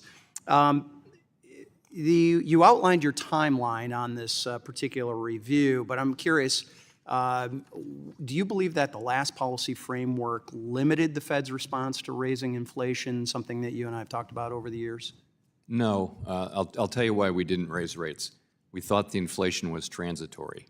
I can show you forecasts from the end of 2021 by us, by staff, by the blue chip. Everybody thought it was going to be transitory. That's why we didn't raise rates. And I also distinctly remember a hearing where you and Secretary Yellen at the time were sitting next to each other, and it looked like you visibly scooted away when I asked you both whether it was still transitory, and you had, for the first time ever, a separate answer. Her answer was yes, it still was transitory. You gave a very Fed speak answer of, we no longer believe the data shows that, so no. And to kind of go to Chair Hill's point, we think that might have been a little late on that. On back to the review, I'm curious, what sort of input are you looking for from the public and from Congress as you go into that review? So from the public, we'll do a series of Fed Listens events, which were very successful the last time. And it involves us sitting down and meeting with people, some of whom know a lot about what the Fed does, some of whom just tell you what's going on in their communities. It was really, it was a very successful part of our outreach last time. In terms of Congress, you know, we'll keep you informed of our progress. We welcome anything you may offer. But you know, it's a public. We're open to the public on this. It's a public review, as distinct from what we were doing before, and so we're welcoming views from all over. And not to get ahead of the chairman, but I look forward to us having more conversations about that with the working group. I want to switch topics and focus a bit back to the bank supervision. Michael Barr has stepped down from his position as vice chair for supervision, effective at the end of the month. And whether, frankly, President Trump fills that position is entirely up to him. But in the absence of a vice chair for supervision, you're still working, I think, on it. I think your quote to the chairman was, "There's no time for a holiday." Now, this vice chair of supervision is a Fed governor that has, frankly, extraordinary powers and responsibilities. And ultimately, my question to you is, does the Fed really need a separate vice chair to complete its work? Now, I got here after the 2010 election, 2011, shortly after Dodd-Frank was passed. I know this vice chair position was created by Dodd-Frank. I've just been dealing with the echo effects now for the last going on 15 years of Dodd-Frank. Do we really need to have a separate vice chair of supervision? So for many years, as you know, we did our business without a vice chair for supervision. What that means is everything goes through the full board. And it was effective? I think it was, and also there was less volatility. Explain that. Why was there less volatility? Well, because you've got a group of 7 people on the board, and there will be some as appointments change. There'll be some changes in the approach to regulation, but putting it all in a single person, admittedly just to recommend to the board, can lead to sort of some volatility in these things, which is really Larger swings in policy? larger swings in the kind of things, and that's not great for the institutions that we want to regulate. We want to have a good set of regulation that doesn't swing back and forth very much. The question of whether it's a good thing to have in the law is really one for you. But I will tell you, we will once Vice Chair Barr completes his term in a few weeks, we will continue on until there's a new Vice Chair for supervision, and we can very much get our work done. Or if there is one. So with that, Mr. Chairman, my time has expired. I thank the Vice Chairman. Mr. Heisger yields back. Recognize the gentleman from California, Mr. Sherman, for 5 minutes of questions. Chairman Powell, you are the only bipartisan person or thing left in Washington. You were appointed by Obama. Trump gave you a promotion. Biden reappointed you. And you are the only Biden appointee not to hear the words, "You're fired," from our president. So I hope we listen to what you have to say, because you're the only person that I can identify in Washington that has support on both sides of the aisle. Mr. Huizenga mentions the importance of your dual mandate. Project 2025 calls for abolishing the dual mandate and eliminating a mandate that you focus on employment. If we were to give you just one mandate dealing with price stability and take away the mandate on employment, over the next 10 years, would our GDP be higher or lower? It wouldn't be possible for me to say. Does the fact that you focus on employment as one of your dual mandates lead to lower unemployment, higher employment in our country? It may do so. We do balance those things. Thank you. To some extent, that may be right. Chair Hill spoke about how important it is that you maintain your independence. I noticed that in light of the hiring freeze, the Fed has removed all its job postings. I'm hoping that your personnel policy will be as independent as everything else at the Fed. But I'm more concerned with the president's statement at 7:58 this morning, where he said interest rates should be lowered. He said it. Will that influence what the Fed actually does? I, as a practice, never comment on anything the president says, but I think people can be confident that we'll continue to keep our heads down, do our work, make our decisions based on what's happening in the economy, the outlook, the balance of risks. Statements by elected No officials change. are not among the things that cause you to act one way or the other. That's correct. Thank you. And he went on to say, he said interest rates should be lowered, something which would go hand in hand with upcoming tariffs. Let's rock and roll America. I certainly agree with the rock and roll America, but the Peterson Institute says that the policies that the president ran on will raise the CPI by between 4 and 7.5 points. And I think the biggest element of that is the proposed tariffs. If we have higher tariffs across the board, say 10 to 25%, would that increase the cost of living? And would an increase in the CPI or related indexes of the cost of living lead to higher interest rates? You know, there are many organizations, public and private, whose role is to speculate publicly about what this might be. What we're doing is we're reserving judgment until we actually know what the policies are. But if we have a higher cost of living, does that lead to higher interest rates? The CPI goes up, or CPE, excuse me?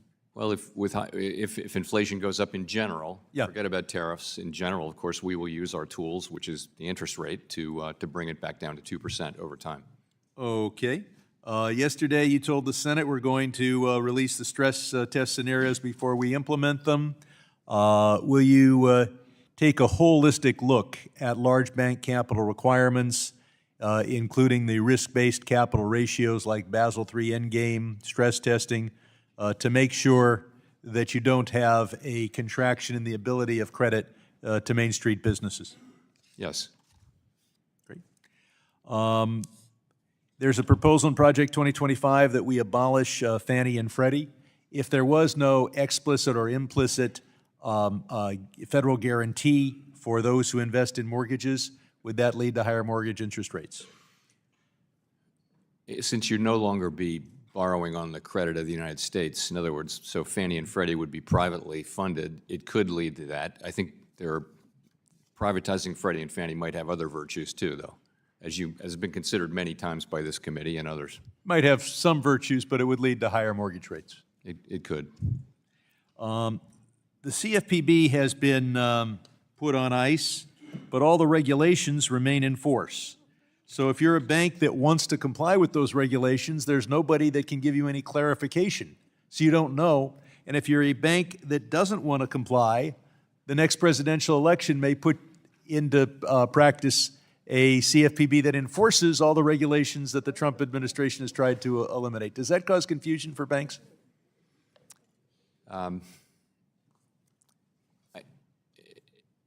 You're speculating about what the situation might be. I would say that it could. Yeah. I yield back. Gentleman yields back. I now recognize myself for 5 minutes. Chair Powell, let's talk about the balance sheet. As we've discussed several times before, the consistent and massive growth of the federal debt creates long-run challenges for both the United States and saddles future generations with an onerous burden. But it also creates a challenging environment for the markets as the Treasury market expands in kind. As the Fed engages in quantitative tightening, allowing the Treasuries to roll off, the Fed is careful to ensure that there are ample reserves for the balance sheet. Could you briefly discuss the conditions that determine the ideal level of reserves? Sure. So let me say that we intend to slow, and we have slowed, but then stop the process of shrinking our balance sheet at a time when we think that reserves are somewhat above the level that we judge to be consistent with our ample reserves framework. So what that means is we want reserves to be ample, meaning we don't want them to suddenly appear to be shortages of reserves. So we're going to think of where those shortages might appear, and we're going to put a buffer on top of that, because nothing good happens when there's not enough liquidity. So that's our overall framework. And right now, we feel like all the evidence suggests that reserves are still abundant, which is more than ample. As you know, in early 2021, the Fed stated that it would invite comments on the supplemental leverage ratio. That has not happened yet. I've made the point that the growth of the U.S. Treasury market paired with a decreased willingness of banks to act as intermediaries is a major issue on the horizon. When former Treasury Secretary Yellen was before this committee last year, I asked her about the resiliency of the Treasury market, specifically about the wisdom of permanently modifying the SLR. She said it's something that the banking regulator should consider. Does the Fed plan to finally look at the SLR? Yes, I believe we will. I have, for a long time, like others, been somewhat concerned about the levels of liquidity in the Treasury market. The amount of Treasuries has grown much faster than the intermediation capacity has grown, and one obvious thing to do is to reduce the effective supplemental leverage ratio, the bindingness of it. So that's something I do expect we will return to and work on with our new colleagues at the other agencies and get done. Because I think my colleagues are aware that over the course of recent times, literally we have 8 times as much debt to process, but only half as many major market makers. The Federal Reserve is not immune to politics. You, like every Fed governor, go through a lengthy confirmation process in the Senate. And of course, you're required to answer to Congress in hearings like this. I can trace a major political turning point at the Fed to the passage of Dodd-Frank, which greatly expanded the Fed's regulation and supervision authority. Chairman Powell, do you worry that the independence of the Federal Reserve's monetary policy function is in any way hindered by its role as a bank regulator? Can you do both? Well, we can and we do, and we'll continue to do that.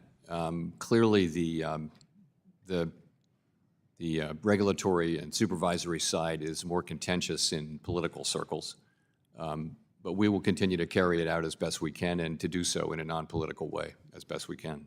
And clearly that'll be a major discussion topic in the task force. In my remaining time, could you discuss the Fed's 5-year review of monetary policy? What are the categories of issues you think that will be helpful to receive feedback on? So a good part of it will be looking at the changes we made in 2020, which were made in an environment where we had been stuck at the effective lower bound at 0 for 7 years. And the highest we got our rate really was sustainably was 1.5%, and that was the highest of any advanced economy central bank. So the concern was that at the slightest downturn, we'd be back at the 0 lower bound and we'd be stuck. So we were looking for ways to make up for that. So then the question is, we got this inflation out of the pandemic and the events related to it. Are we in a different place now? And I think the chances are pretty good that maybe the effective lower bound is still a concern, but it's not the base case anymore. So we need to look at that and decide how what are the implications of that for our framework. Thank you, Chairman, and I look forward to several more discussions on these topics. And with that, I yield back the balance of my time, and I recognize the gentleman from New York, Mr. Meeks, for 5 minutes. Thank you, Mr. Chairman. Chair Powell, thank you for being here today, and you've indicated in past hearings that geopolitical tensions pose important risks to global economic activity. In fact, around this time last year when you appeared before the committee, you and I discussed how conflicts around the world, specifically the war in Ukraine, had impacted the cost of things like groceries in the United States of America. At that time, you indicated that the war had caused commodity prices to move sharply back home. Does that sound correct to you, if unfamiliar to you? Yes, it does. So, just to reiterate, in this interconnected world that we live in, would it be safe to say that economic instability in other countries has the potential to impact economic factors here in the United States? Sometimes, yes. And so, given that fact, would it seem like a smart move for the United States government to remove one of our most effective strategic tools that, by mandate, assist U.S. commercial interests by supporting developing countries' economic growth and building countries' capacity to participate in the world trade? Would you agree with that? It's not for me to be the judge or to say on that. Well, we do know that a number of, like USAID, they buy a lot of their agricultural products, et cetera, from American farmers. And in fact, it helps the U.S. economy when you look at the volume of agricultural products that are being bought so that we can continue to be a part of the rest of the world. Would that be correct? As far as I know, yes. So, today we find ourselves facing a situation where the president and his Dodge buddy Elon Musk seem hell-bent on dismantling USAID, no matter the consequences, even if they are dire. To me, the assault on this congressionally authorized body represents an attack on the rule of law and should outrage every member of this body. Every member, Democrats and Republicans alike. And I know that your interest is squarely within your dual mandate and not foreign policy. I sit on both committees. I'm here, but I'm also the ranking member on the Foreign Policy Committee. And so I can't sit here today and pretend that what we're doing won't impact employment and economic stability right here in the United States of America.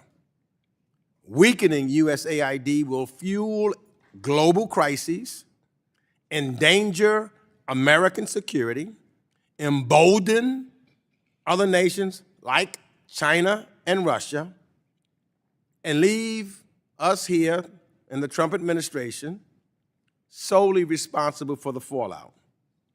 So I have to take this opportunity to urge my colleagues on the other side of the aisle to also stand up for USAID. Anytime we travel, we go visit what they do. We go visit the good that they do. We go visit what their and how their economies improve so that they can be part of the global economy. So, if not because people just care about the rest of the world, then because we care about our country and recognize that instability elsewhere threatens our stability right here. It is extremely important in an interconnected world because the economy is interconnected around the world. We cannot isolate ourselves from the rest of the world. I thank you, Mr. Chairman, and I yield back the balance of my time. Gentleman yields back. The chair recognizes the gentleman from Texas, Mr. Sessions, for 5 minutes. Mr. Chairman, thank you very much. Chairman Powell, welcome. We're delighted to be here, and I hope that this comes with greetings from every single member that we appreciate and respect you taking the time, even though you're expected here. We think you show up, and we admire you. Mr. Chairman, you and I both know that way back when, and we assume 21, that there was a decision made by the Fed that gets close to quantitative easing and then the term tapering. And we know that it was sold as a monetary stimulus to help the country, and I get that. There was about, in my opinion, $2.33 trillion that were taken out in loans. And Chairman just spoke a minute ago about the term debt versus growth. Debt versus growth, about this amount of money that sits out there on the debt side. Could you please take a minute and discuss this issue and how we should be looking at it? Thank you. Sorry, Mr. Sessions, are we talking about asset purchases that we made during the? We are. We're talking about when the Fed went and sold QE. treasuries. No, we bought treasuries. Bought treasuries. Yeah, we bought treasuries. So, you know, it was a situation, I'll tell you why we did it. You know, we were just out of the worst part of the pandemic, and we didn't know how, frankly, how good things were going to be, how strong the economy. We were very concerned. COVID is still raging, and it actually, you know, had a very strong wave right into 22. But we wanted to we didn't want to stop buying treasuries too soon, because I mean that has a stimulative effect on the economy, because we didn't want to provoke an unwanted tightening in financial conditions at a time when we thought the economy was still vulnerable. You look back in hindsight, we probably could have done that earlier and halted purchase earlier. In any case, we turned right around and started shrinking the balance sheet, and You moved it from about 120 a month to 110. Well, we're down now. We've been tapering for 2 years now, and we're down more than $2 trillion. So, and we're still going. So that's why we did what we did. Tell me what that looks like in the longer term aggregate versus with what the chairman said, debt versus growth. Because we believe the debt remains and the growth is not equaling that ability to pay it back. So what happens is we borrow money to cover the spending that Congress has done. Our purchases don't affect that. We're basically issuing reserves, which is cash, and we're retiring Treasury securities. And the effect of that is to drive down long-term rates. That's the whole reason for QE. And what are you paying for those long-term rates? Market rates. We're paying exactly the market. And what would that market be approximately a year ago or to now? Well, you know, the 10-year, we're not, of course, we're going in the other direction now, we're shrinking now, but we are. Buying, you know, the 10-year was yielding a very, very low. yield on it was quite low during the pandemic, extremely low, because, you know, growth was slow. There was a lot of demand for treasuries. So we were pushing down rates to support economic activity. When you can't lower your policy rate anymore and you want to do more stimulus, that's really the main thing you can do. It's actually the forefather of that was Milton Friedman, who came up with that thought way back in the past. But that's what we did, and then, as I mentioned, we turned around. As soon as we lifted off and started raising rates, we immediately started shrinking the balance sheet, and we've shrunk it a lot, $2 trillion and still counting. You have shrunk it $2 trillion? Yes, we have. Okay. And what do you believe remains, and you believe you're now stable for moving forward? So I think we have a ways to go. Actually, the level of reserves, which is the thing we're focused on, hasn't really changed. All of that has come out of what's called the overnight reverse repo facility. I'd be happy to spend some time with you on this. This stuff is very complicated and Yes, I've technical. tried to find new data on it, and the last I found really was a CRS report of 22. So what's very, called very big changes since then. 127.22. And Yeah. so the changes that you speak of are important. Yeah, And so I would appreciate that time. be happy to do Yes. that. Great. I want to thank you for being here. The confidence that the American people have that we will turn not just the economics of their lives, but of the country is very important. And I today spoke about the country. And I want to thank you for your service and time. Mr. Chairman, I yield back. Gentleman yields back. The chair now recognizes the gentleman from Georgia, Mr. Scott, for 5 minutes. Thank you very much, Chairman, and welcome, Chair Powell. Chair Powell, I'm worried about these tariffs, and I want you to kind of share with us your thoughts on these tariffs. I'm worried about it. I think the president is wrong here. Tariffs can cause a terrible situation to the economy. I'm concerned about the inflationary impact on tariffs. And where cost increases from the tariffs, there's a cost to these tariffs. And we need not move into this area blindly. And some of these costs will be absorbed by business companies, but there are other costs that will be borne by the American consumers. We don't even understand this. And yet you have the president just using these tariffs as a means of fight or like a war. And this is going to do it. Everybody is not going to be Mexico or Canada. And while we got a little time, I want your thoughts on the dangers of these tariffs. The stock market is anticipating rate cuts. What will these tariffs do about that? Does the Fed see financial market stability as a factor in its decision-making process when considering the rate cuts? And here is specifically what I want you to get to. In light of the president, and politely I will say, his ill-crafted tariff strategy, do you foresee future rate cuts as a result of inflationary issues or due to a weaker labor market? And what do you consider to be promising inflation data? That's our big fight. And these tariffs are going to just add to inflation, like a rocket ship. Your thoughts? So, And share with us. Give us your opinion of the danger of these. There's a cost here. Tell us what you think about this. the president has certain authorities over tariffs. Congress has authorities over tariffs. The Commerce Department is involved in some ways. But the Fed has no role in setting tariffs, and we don't comment on decisions made by those who do have that authority. We try to stick to our own knitting.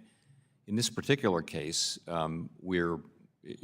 it's possible that the economy would evolve in ways that, because of tariffs, or partly because of tariffs, that we would need to do something with our policy rate, but we can't know what that is until we actually know what policies are enacted. And remember, it's not just tariffs. There are significant changes to immigration policy, fiscal policy, and also regulatory policy. You put all four of those, and all four of those were things that the president was elected to do.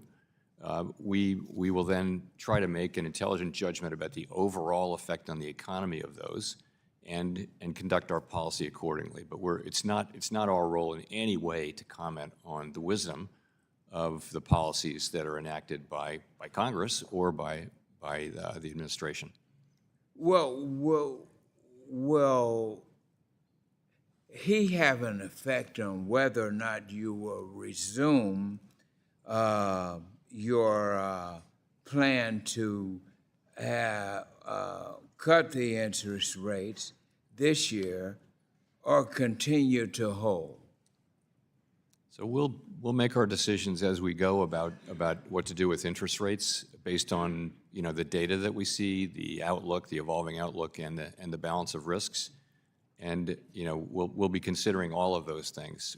We won't be focusing on any particular policy, and I can't tell you, you know, what we'll be doing, because it will really depend. It's fairly uncertain environment right now.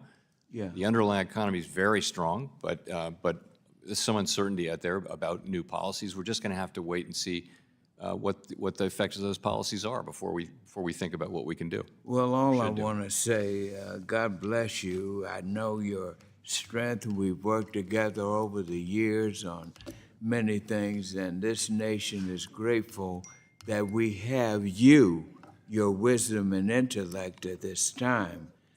I agree, but the gentleman's time has expired. Gentleman, get back. Chair now recognizes the gentlelady from Missouri, Ms. Wagner. I thank the chair, and it's good to see you again, Chairman Powell. Chair Powell, under the Biden administration, American families were hit with a huge stealth tax from, as we've spoken about, inflation. That drove up grocery prices and led to high rates on things like mortgages and car loans. Since 2021, the average Missouri household is paying about $1,100 more per month due to inflation. To put that number into perspective, the median family income in Missouri is $69,000.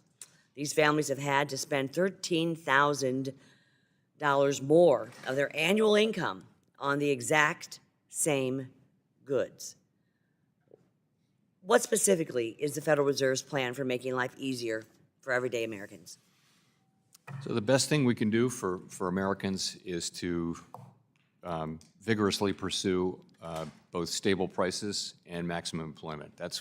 We're trying to get back to a long expansion where prices are stable around 2%. You seem to be there on labor, as you've pointed out, so tell me what else? Sorry? You seem to be there on labor, so what else? You know, I would say we're close but not there on inflation. And you did see today's inflation print, which says the same thing. I mean, we've made great progress toward 2%. Last year, inflation was 2.6%. So great progress, but we're not quite there yet. So we want to keep policy restrictive for now so that we can see. We're definitely not there for 30-year mortgages, you know, upwards of 7%, Chair Powell. So let me switch topics. I continue to believe that, as we've spoken about and as was brought up prior colleagues here, that the federal banking agencies, including the Federal Reserve, should scrap the flawed Basel III endgame proposal and start over. You talked a little bit about how you plan to perhaps do that, and a timeline potentially. But how will the public, Chair Powell, be able to provide comments on any revised proposal as required by the Administrative Procedures Act? So I fully expect, and I think it's a good idea for the United States to finish Basel III in a way that's, you know, in keeping with Basel and also with what other jurisdictions are doing, comparable jurisdictions. The key there is end game. This has been going on for 2 decades. Where's the end already, right? So, you know, we'll put all of that out for comment again, and welcome the comments for all commenters. I should make sure we're following the Administrative Procedure Act. Oh, yes. As you move We forward. will. Chair Powell, I understand you are interested in making the stress test scenarios that assess how a bank will perform through a crisis more transparent. As things stand now, while the Fed may make some information public, it doesn't show its math, which makes it difficult to assess the robustness and analytical rigor of the stress tests. Recently, the Federal Reserve announced that due to the, quote, evolving legal landscape, it would begin to take public comment on its stress test models and annual scenarios. Can you describe the changes in the legal landscape that have caused the Federal Reserve to suddenly seek public comment on its stress test regime and why it did not seek public comment from the beginning? So we're an agency that's strongly committed to following the law as written by Congress and as interpreted by the Supreme Court. In the past few years, we've seen a string of administrative law cases from the Supreme Court which are dealing with different issues, but there's a common theme, and that is significantly less deference to the views of agencies as compared to those of courts. Also just a raised expectations for compliance with the Administrative Procedures Act. We take that very much to heart, and this is one of the things that we're doing because of that, and we feel the appropriate... You can look at things like Chevron deference, you can look at the EPA ruling by the courts, and they are returning the power back to the people and the Congress, not the administrative state, not those agencies and rulemakers. So because of those things, you know, we are putting, as you went through it, we're putting the models and everything else out for comment and taking similar steps. Well, I'm glad to see that. I understand the Fed intends to complete a comprehensive review of its monetary policy strategy, tools, and communications practices. You mentioned that. What is the timeline? We expect to complete our work and announce the results by the end of the summer. End of the summer. Thank you. I yield back. Gentlelady yields back. The chair recognizes the gentleman from Massachusetts, Mr. Lynch, for 5 minutes. Thank you, Mr. Chairman. Welcome, Chair Powell. Good to see you. Thank you for your good work. Chairman Powell, the Senate just filed a bill called the Genius Act. I'm always worried about anything that comes over from the Senate with the title Genius in it. But it is an attempt to provide a regulatory framework for cryptocurrency. And in that proposal, which is similar in some respects to the House proposal, it would allow individual states to oversee issuers, and there would be no central federal authority. The idea is to disperse the responsibility from state to state. My concern, my overriding concern is that with that spread of an expansion of crypto, and the president is 100% behind it. He just started his own meme coin. He's making a lot of money off of that, which is another issue. My concern is that the spread of an expansion of crypto will infect the traditional banking system because it's a volatile, speculative asset, and we've seen some very sudden disasters with crypto. I'm just wondering, are there any backstops that we can use, any firewalls that we can put in place that might insulate the traditional banking system, you know, because they have access to the discount window and they're FDIC insured, so there may be, you know, second-order impacts if we have a collapse of a major crypto issuer.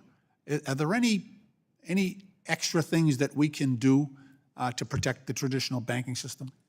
Yes, so first I would say there are really two things that are happening. One is banks are serving crypto customers, and we don't want to get in the way of banks serving perfectly legal customers as long as they understand the risks and that sort of thing. We don't want to single out any particular... Are you speaking to custody?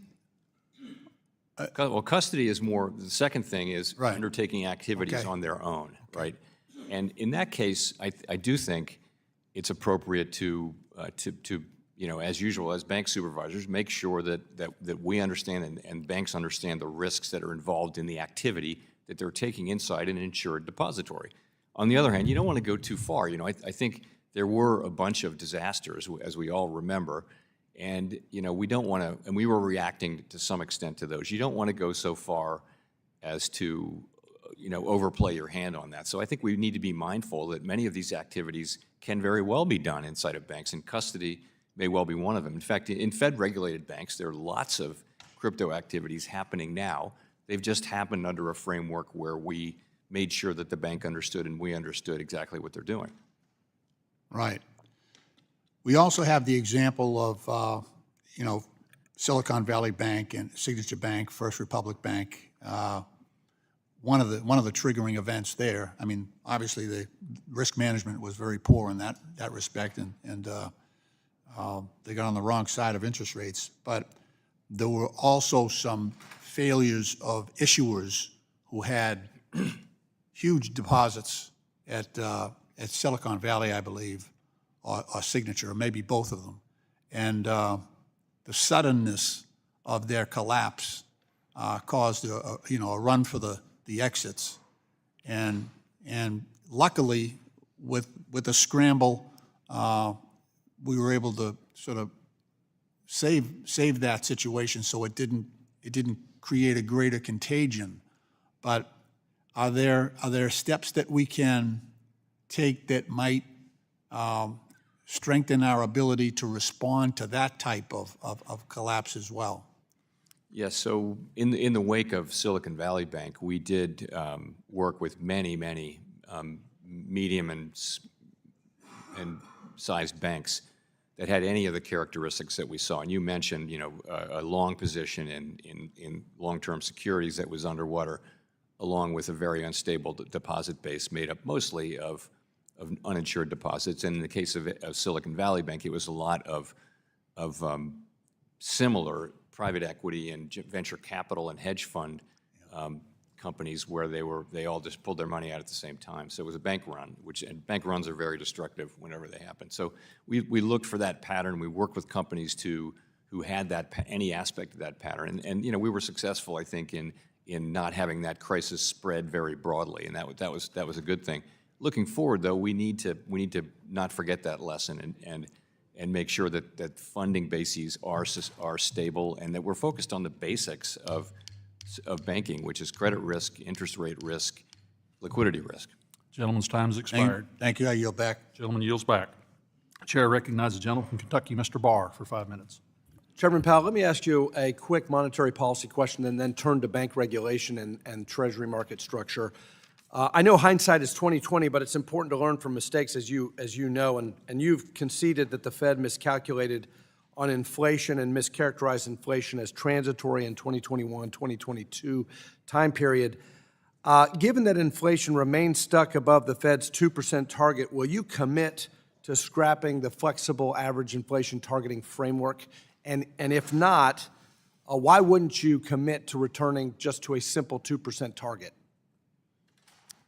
So we're just beginning the review. It'll be done, as I mentioned, by the end of the summer, and that's the exact question we'll be asking. I can't commit to a particular outcome. I need to respect the process and the views of the other 18 participants on the FOMC. Yeah, I appreciate that, and I just hope that in that process that you and your colleagues recognize that framework allowed rising inflation to persist and allowed the Fed to mislabel it as transitory. Let me turn to bank regulation.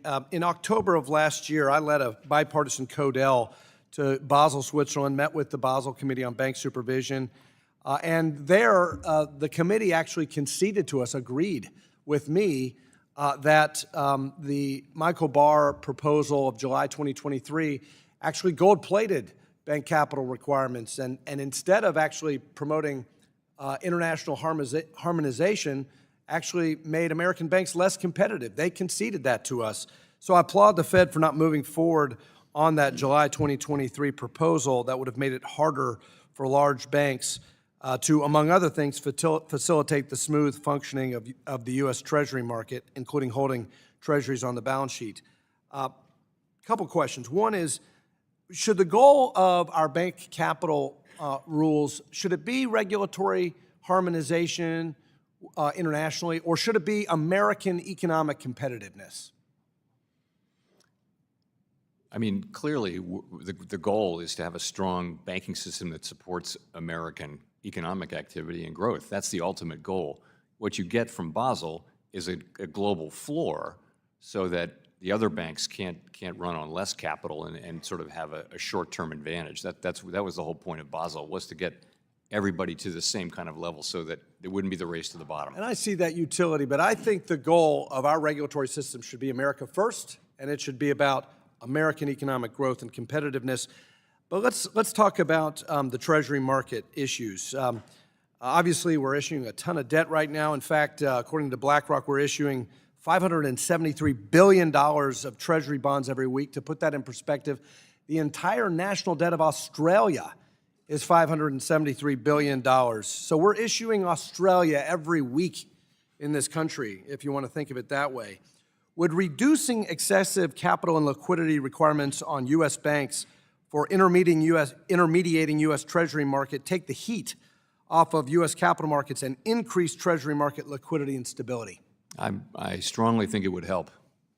Well, I think that's especially an important comment in terms of your regulatory approach, because, as you know, maturing bonds were being financed at an average of near zero during COVID, and now they're about double the cost of the average of about 3.5%. So now is not the time to make it more difficult for banks to hold treasuries. Let me just drill down with a little bit more detail on this Treasury market structure issue. Do you agree that the supplementary leverage ratio and the enhanced supplemental leverage ratio, the ESLR, are problematic as they create a disincentive for banks, especially large banks, broker-dealer affiliates, to serve as intermediators in the primary, secondary, and repo markets for U.S. Treasury securities? I do. And so you would commit to reviewing the SLR framework to create greater capacity for our banks to provide liquidity in the Treasury market? I think it's time to move on the ESLR. And, you know, we proposed doing so several years ago. We just didn't follow through on it. So I do think it's time. Well, thank you for that. And finally, yesterday, during your appearance in front of the Senate Banking Committee, Senator Warren asked you about the future of consumer protection laws if the CFPB is abolished. Isn't it true, Chairman Powell, that prior to Dodd-Frank, consumer protection laws were implemented by financial institutions' primary prudential regulators? Yes. And so if there were a decision by the Congress and DOJ or whatever to repeal the CFPB, we could return the consumer protection law enforcement function to other financial regulators. You could, yes. Thank you. I yield back. Gentleman yields back. The chair now recognizes the gentleman from Texas, Mr. Green, for 5 minutes. Thank you, Mr. Chairman. I thank the ranking member as well, and would like to associate myself with the comments of the ranking member.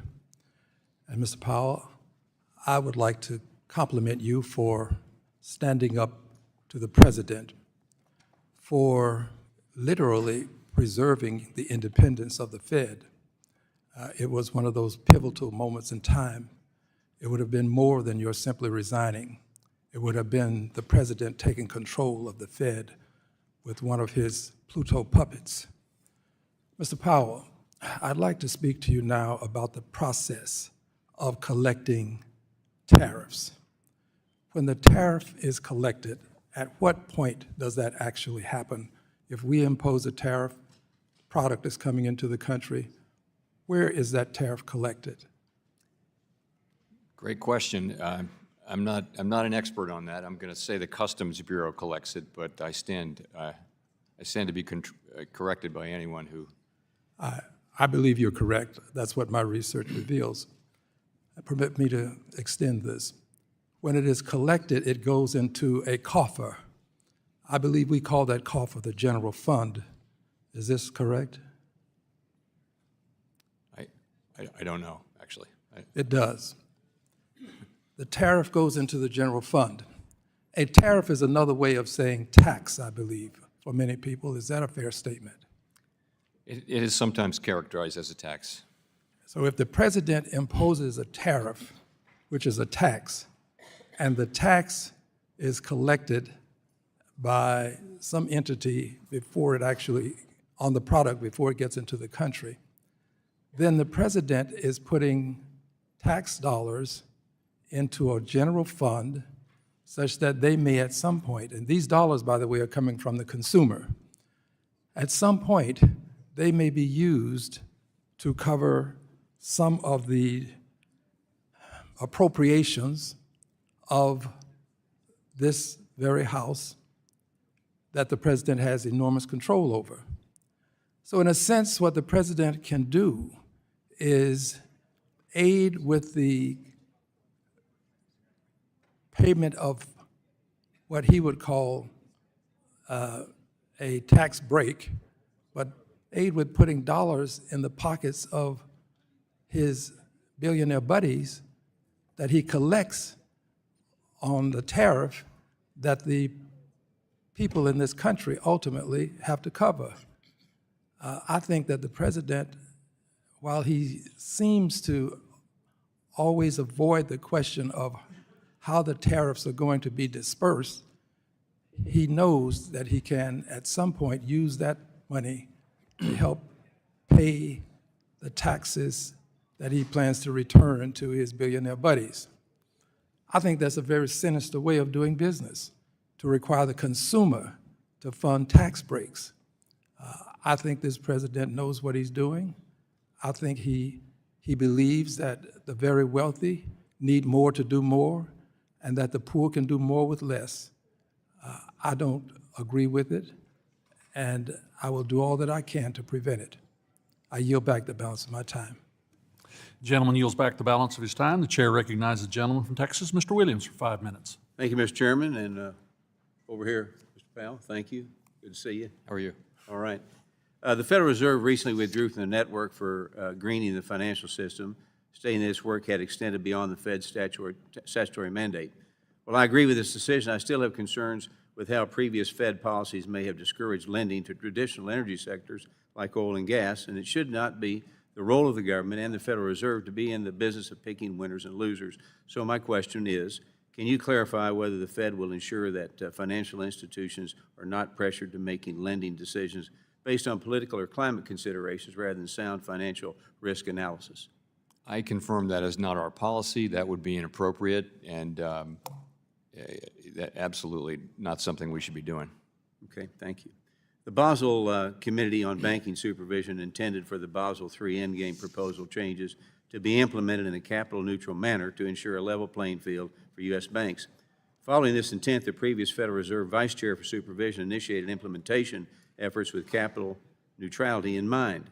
However, his successor politicized the process, imposing harsher requirements that exceeded BS recommendations. And this approach not only made the proposal more difficult for banks and their customers, but also weakened U.S. banks' global competitiveness. Ultimately, he took his eye off the ball and went in the wrong direction. So, Mr. Chairman, will the Federal Reserve commit to conducting a more thorough economic impact analysis before finalizing any capital requirements to ensure that they do not hinder economic growth? Yes. Regulatory overreach disproportionately impacts community and regional banks, which do not pose systematic or system risk, for yet they face many of the same capital and compliance requirements as the largest institutions. So many of these banks serve as lifelines for small businesses, rural communities, and the first-time home buyers. And it's key for the Federal Reserve to protect these institutions and ensure that they are not subject to one-size-fits-all regulations. So, Mr. Chairman, what steps is the Federal Reserve taking to ensure that new regulations do not force consolidation in the banking industry, therefore make it a little harder for smaller institutions to compete? So like everybody else, we see the consolidation that's happened really over the last 30, 40 years, and community banks going out of business and just fewer and fewer banks. And we know that may be happening due to technology and various things, but we and also just people moving to cities and away from rural areas. But we don't want our regulation to in any way foster that. So we try hard, I try as hard as we can to make sure that we're not letting the heavier regulation that we apply to the GSIBs and even to the regionals slip down to smaller institutions that are serving their community and generally doing a good job at that. And we try hard to do that. This is tailoring. It's very much of a basic value that we have, and it's also what we're instructed to do under the law. And I won't say we're perfect, but we do keep this in mind. I'd like to say thank you for being here. It's good to see you. And with that, I yield my time back, Mr. Chairman. Gentleman yields back the balance of his time. The chair turns to the gentleman from Missouri, Mr. Cleaver, for 5 minutes. Thank you, Mr. Chairman. Thanks to our very capable and courageous ranking member. Mr. Chairman, thank you for being here today. As you know, my words, the CFPB has been disemboweled over the last 10 days or so, which probably people, there may not be much concern here on the Hill in certain quarters, but there are two things that I want to ask you about. Rules over at CFPB must be, from time to time, updated. Right now, there is no system for updating any of the rules. And one of the other issues is that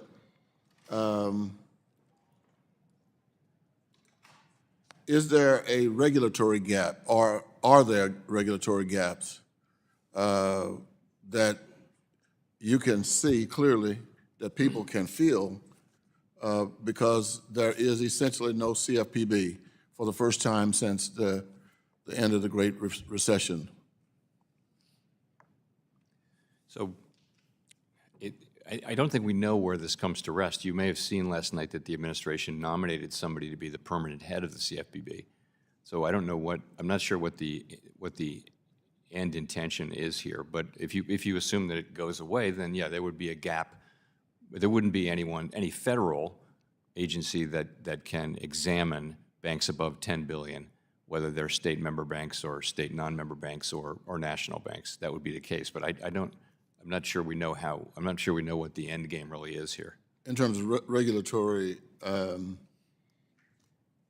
gaps that are created when the agency was essentially shut down. Now, I'm assuming that there's been somebody appointed to complete the murder of the CFPB, and so if I'm correct, that means that there are some there have to be, or either or they've been tricking us all these years that they were not doing any regulations. But that's my political position. I was very proud in my community to get the Hispanic Chamber and the Black Chambers to come together. We got a building, they're functioning, big celebration all across my congressional district in Missouri. And then, about 2 weeks ago, I started getting these phone calls, as I think many of us on both sides of the aisle have received. About 64% of small businesses have invoices unpaid for more than 60 days. And the Fed now, the Fed's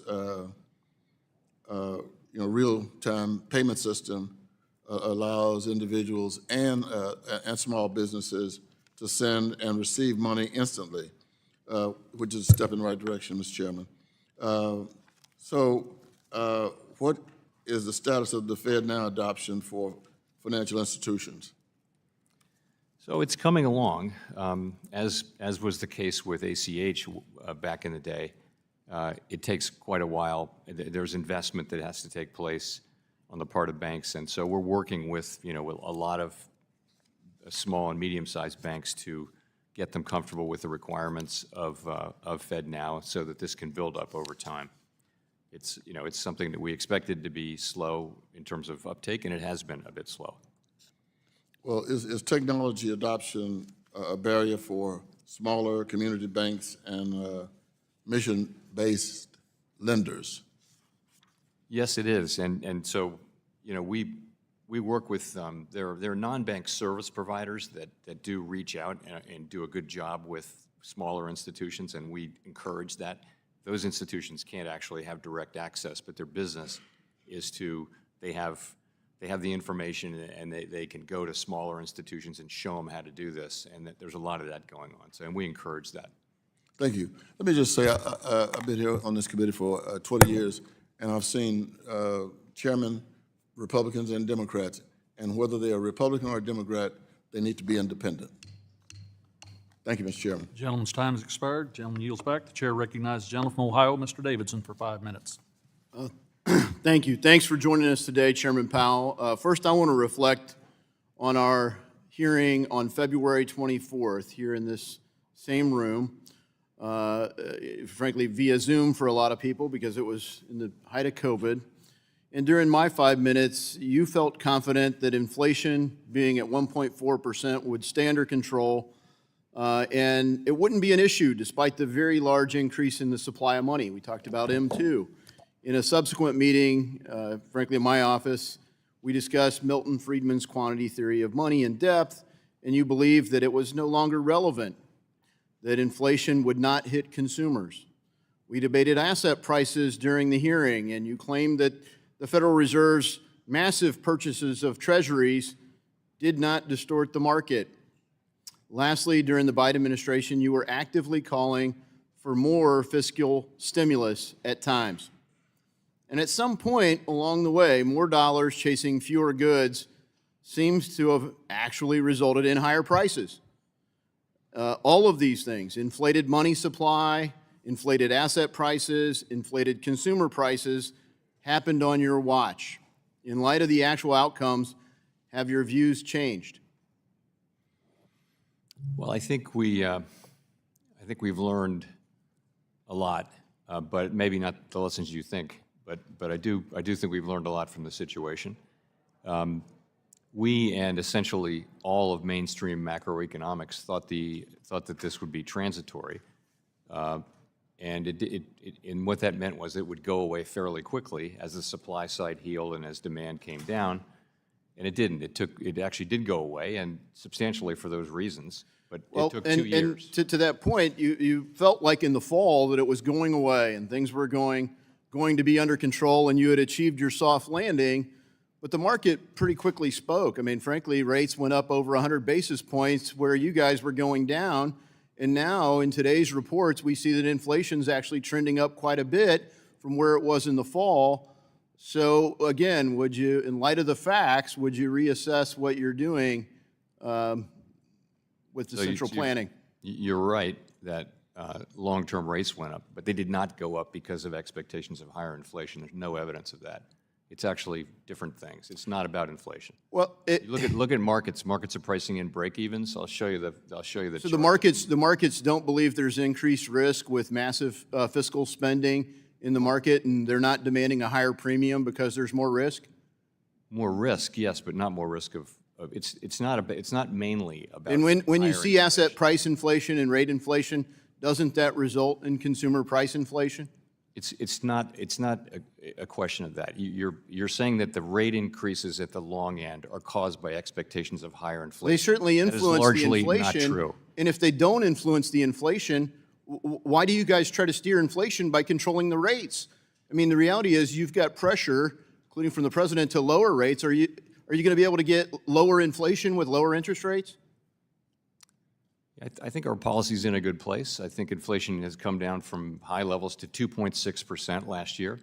My colleagues and I are holding where we are, awaiting further evidence of inflation. A lot of the data that you guys are looking at lagged, just like when you said it was 1.4% and everything's fine. I think a lot of people said, it's not fine. You got to go out and talk to regular people. And constituents in Southwest Ohio, just like all over the country, aren't saying they're fine. And they might go that the rate of increase has slowed down a bit, but they know that the prices aren't going down. They're still getting hit pretty hard. And meanwhile, you guys still continue some of these policies. Like you're paying banks still not to put their capital at risk in the market.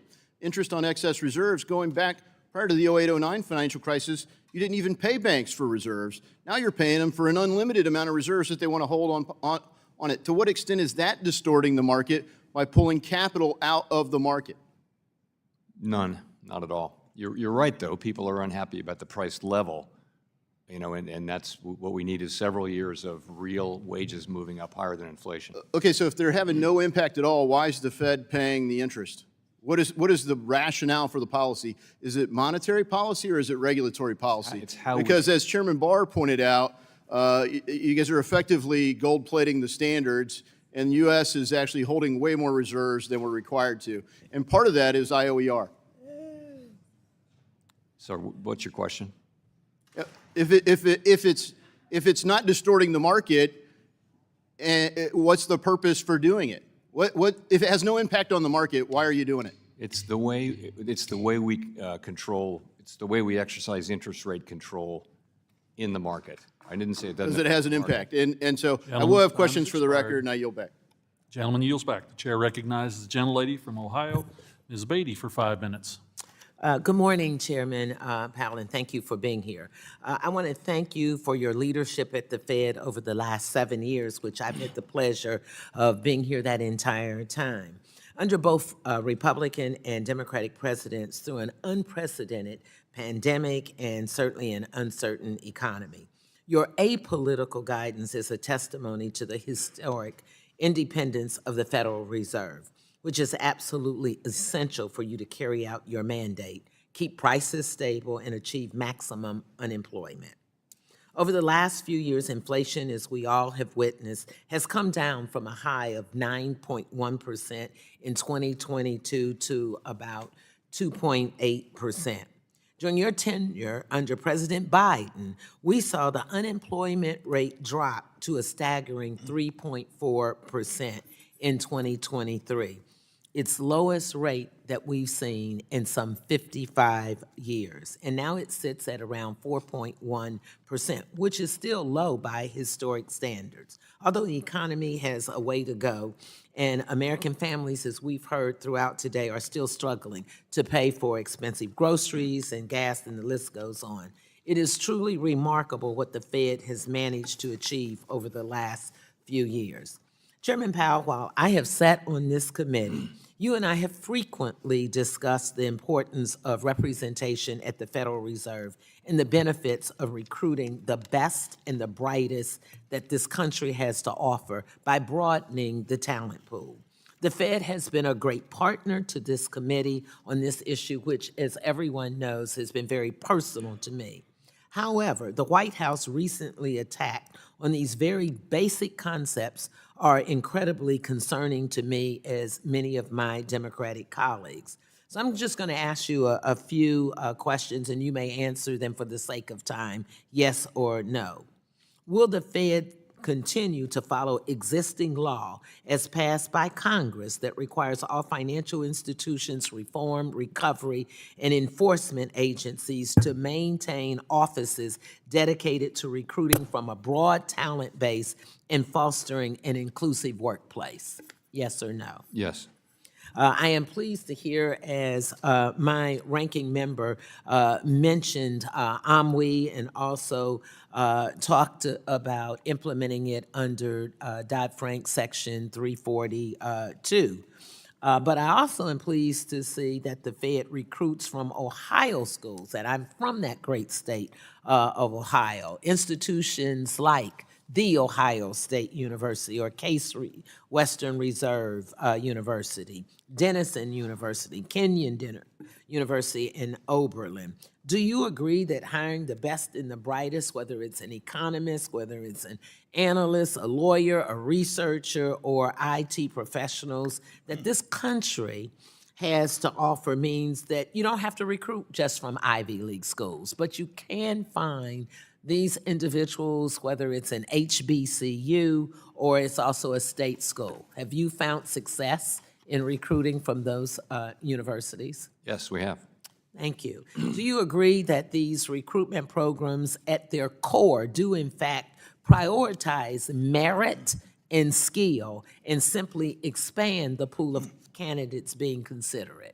Yes. Do you agree that the Federal Reserve has directly and concretely benefited from initiatives to attract, hire, and retain a highly skilled and diverse workforce? I do. As I mentioned at the top, the United States economy has come a long way since the pandemic and peak inflation, but hardworking families still are struggling. Last night, I was in a store, night before last, eggs here in Washington, D.C., $14.99. So I am concerned about how recent policies from the executive branch would impact the Fed's dual mandate. We're seeing reports of course, from the Department of Government Efficiency's attempt to conduct massive layoffs. Do these policies, whether you agree with them or not, affect the labor market, unemployment in the United States economy? And how does the Fed plan to achieve maximum employment during these circumstances? We have 170 million people in the labor force. So these are, they would affect the numbers technically, but it's not clear that it would be material. Okay. Thank you, and my time is up. I yield back. And thank you again for being here. The gentlewoman yields back. The gentleman from Georgia, Mr. Loudermilk, recognized for 5 minutes. Thank you, Mr. Chairman, and Chairman Powell, thank you for being here. Before I ask my questions, I want to spend just a moment on data privacy. I find it very ironic that my colleagues on the other side of the aisle and the ranking member in her remarks take a sudden interest in data privacy, and especially information regarding individuals' transactions, when in the IRA bill, they worked very hard to force banks to report the financial transactions of individuals at $600. However, data privacy is something that I have been very serious about since I've been here. I've been fighting the Securities Exchange Commission with their unconstitutional acquisition of PII from individual investors. We're attempting to reform and modernize the Bank Secrecy Act to limit the amount of information taken from individuals. And, they often turned a blind eye to the abuses by the CFPB. But it's encouraging to know that they're finally interested in some level of data privacy. I bring that up because there's something about data and data security I want to ask you about. The U.S. Department of Justice announced that it was prosecuting a senior Federal Reserve official for economic espionage, and this just came out in the past few days. This economist, who apparently had access to sensitive monetary policy documents, allegedly provided non-public information to representatives of the Chinese Communist Party. And I know you're limited in what you can share about this case in a public setting, but to say that I'm concerned would be, as others, be an understatement. In what you can share with us, if you will please answer a few of these questions, do you know what kinds of sensitive, non-public information would this individual have access to in his role at the Federal Reserve? Him personally, no, I don't. I mean, honestly, I really don't know the facts of the case, and I couldn't comment. But okay. Just assuming certain types of information from the role he's in, is there any idea if information was provided to the CCP, what advantages would that give them? Without knowing what it is, I can tell you what staffers generally get, which is kind of the economic analysis that we do in advance of an FOMC meeting. And, in modern central banking, we try to be as transparent as possible. So I don't want to sound like I'm dismissing this case, which we take very, very seriously, just as you do. But we really, the truth is, what we have that is secret is knowledge of what we're going to do in the future. And in modern central banking, the whole idea is to be transparent about what you're going to do. So nonetheless, we take this case very seriously. So to your question. Yeah, and I appreciate it, and this is not adversarial at all. I'm really just trying to get to what possibly the Chinese could have done, and if they've done anything with it. Of course, if you're unaware of the type of information to access to, you couldn't answer that question, but does the Federal Reserve have an insider threat program designed to combat this kind of espionage? So we have very, very strict information handling requirements. We do background checks on every Federal Reserve employee when we start those before they start working there. We do everything we can on this, but obviously certain things do happen, and people slip through the crack. Do you see that does this open the door for a more strategic analysis of the Federal Reserve and how to protect critical economic information? Yeah, I do think that, once we see this unfold a little bit and know what the facts are, I think we'll absolutely look and make sure that our controls and that employees understand the consequences of this, and I think they do. But, with a few thousand employees, there's going to be one sometimes that breaks the rules. And I can't comment on this case, but and understand it's sensitive, but as things move forward, I'd ask if you could at some point share with me and this committee more information so we can work with you to make sure that our nation's policies are kept just to those, more so kept away from our adversaries. And with that, Mr. Be glad to do that. Gentleman yields back. Gentleman from California, Mr. Vargas, the ranking member on our Monetary Policy Task Force, recognized for 5 minutes. Thank you very much, Mr. Chairman. Chairman Powell, thank you. I don't want to insult you in any way, but I hear you're a deadhead. I'll own up to that. So I assume that with a few words, oftentimes you would know one of the songs of the Grateful Dead. So I'm going to give you here a quote to see if you know who said this. The risk of a dispute over the position could be a distraction, to our mission.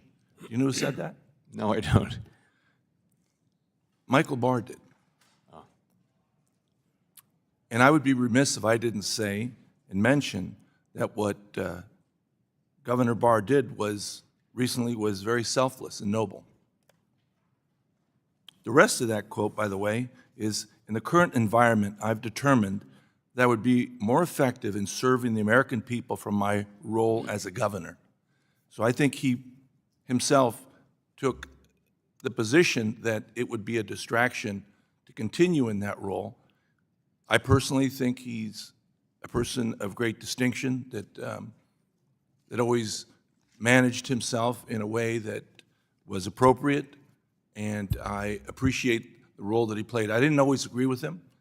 He was always agreeable and certainly was able to communicate with him our disagreement. And again, I just want to thank him because I think what he just did is what a lot of people can't do, and that is make a decision that for the betterment of the situation that we're in for our country, he would purposely do something that wasn't necessarily beneficial to him personally. But anyway, I'd be remiss if I didn't thank him. But since I am asking tough questions, I do want to ask you another tough question. See if you know this one.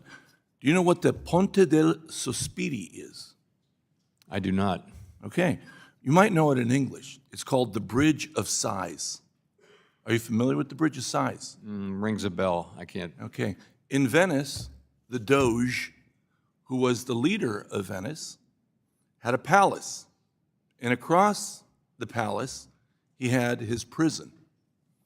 And oftentimes, a prisoner would be taken into the palace and interrogated in a very rough way, and then be tortured, and then after he confessed to something he normally didn't do, he would have to walk over the bridge and then into the dungeon and oftentimes die there. However, before he completed the task of crossing the bridge, there are two windows there, and he would stop at the windows and he'd look out over the magnificent city of Venice, and it's the last time oftentimes that person would get to see Venice. And so he'd sigh, and that's why it's called the Bridge of Sighs, the Ponte del Sospiri. The reason I bring that up is I think a lot of Americans feel that way right now, that they're crossing this bridge and maybe it's the last time they've seen the beautiful America that we've had. And they're worried. They're worried about the usurpation of powers. They're worried about the balance of powers. Now, I was very proud of you when you stood up and said, I can't be fired. The president can't fire me. I'm staying. Can anyone up here fire you? Anyone up there? No single person can. No single person can, right? I hope you continue with that independence, because I think at this moment is very important. Someone mentioned it earlier, and I think it is very, very important. So, with that out of the way, I did want to talk about the dual mandate, especially the employment issue. For a lot of people in America, their job really is the most important thing for them. not even their investment, their job. And that's why employment is such an important position, I think, and so important to be part of the dual mandate. Are you looking at changing in any way the dual mandate? So we don't have that authority. That's Who has the authority to do that? Congress. Only Congress? Yes. Well, Congress would have to pass a bill, which would be signed by the president. Say that again, I'm sorry? Congress would need to pass a bill to change the dual mandate that the president signs. That's right. And so I hope that you maintain your independence and at the same time follow the law, that there's a dual mandate. And that's, I think, very, very important to most Americans. And with that, again, I thank you for your service. I thank Michael Barr for service. I know he's going to continue to serve. I know he'll serve honorably like he always has. And with that, Mr. Chairman, I yield back. The gentleman yields back. We recognize the gentleman from Middle Tennessee, Mr. Rose, for 5 minutes. Thank you, Chairman Hill and Ranking Member Waters, for holding the hearing today, and thank you, Chair Powell. Always good to see you here with us. Chair Powell, you may recall the last time we spoke, I brought up the issue of credit risk transfers, CRTs, and urged you to allocate more resources to ensure that that framework applicants were receiving decisions from the Federal Reserve. I've recently heard back from stakeholders that they are receiving decisions from the Federal Reserve regarding CRT applications. I hope that the Federal Reserve team continues to be focused on cutting down the backlog so that financial institutions can take risk off their balance sheets. Thank you for that. However, I still have concerns that we are not fully optimizing the use of CRTs. In the case of mortgage risk, CRTs have successfully shifted risk from taxpayers to private capital, including capital markets and global reinsurers. While government-sponsored entities have clear regulatory treatment under the Federal Housing Finance Agency, financial institutions lack similar clarity, particularly under Basel III. I understand that the Federal Reserve has begun to provide guidance, but more is needed to ensure that financial institutions can effectively manage risk, stay competitive globally, and serve their customers. Chair Powell, do you believe that there should be greater alignment in CRT treatment between banks and GSEs? That's a great question. I will take your feedback back. Honestly, I don't know the answer to that. And I just wonder what steps is or could the Federal Reserve take to clarify and harmonize capital rules to promote financial stability and competitiveness in this space? Again, I'll take back your feedback, and that is our objective: is to be timely and thoughtful in that work. Thank you. I appreciate that. In April 2024, Synapse Financial Technologies, a fintech company that provided banking-as-a-service solutions, filed for Chapter 11 bankruptcy. This event significantly impacted its partnerships with various fintech firms and banks, including Evolve Bank and Trust. To this day, I have constituents in Tennessee's 6th District who are not able to access thousands of dollars of their funds, and there has been no communication regarding the timeline for resolution. Chair Powell, since the Federal Reserve Board is a supervisor of the Evolve Bank and Trust, could you provide any updates on what you are doing to ensure that my constituents receive their funds and the expected timeline for them to receive their funds? So as their supervisor, as you point out, we've been pressing that bank to get money back to their customers, and we're actively engaged with the bank as they take steps to do so and return that money.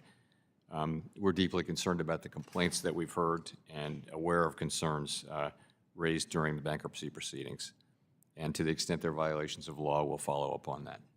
Thank you again. And are there any specific steps that my constituents could take to expedite the process or ensure that they receive their rightful balances? I'll have to come back to you on that. There may be. I don't have anything for you, though, on that today. Thank you. And Chair Powell, is there anything else that the Federal Reserve Board is considering to prevent situations such as this on a going-forward basis? Well, I think when we see things, it's a lot of pattern recognition, so we'll be looking to avoid things like this happening in the future. All right, thank you. I think there has been a lack of appreciation for the work that President Trump has done to restore the American workforce.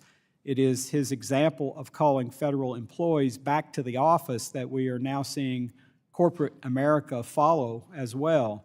Chair Powell, as the federal government and companies move to end work-from-home policies and bring employees back to the office, how do you anticipate this shift will impact key economic indicators such as productivity, urban commercial real estate markets, and consumer spending patterns?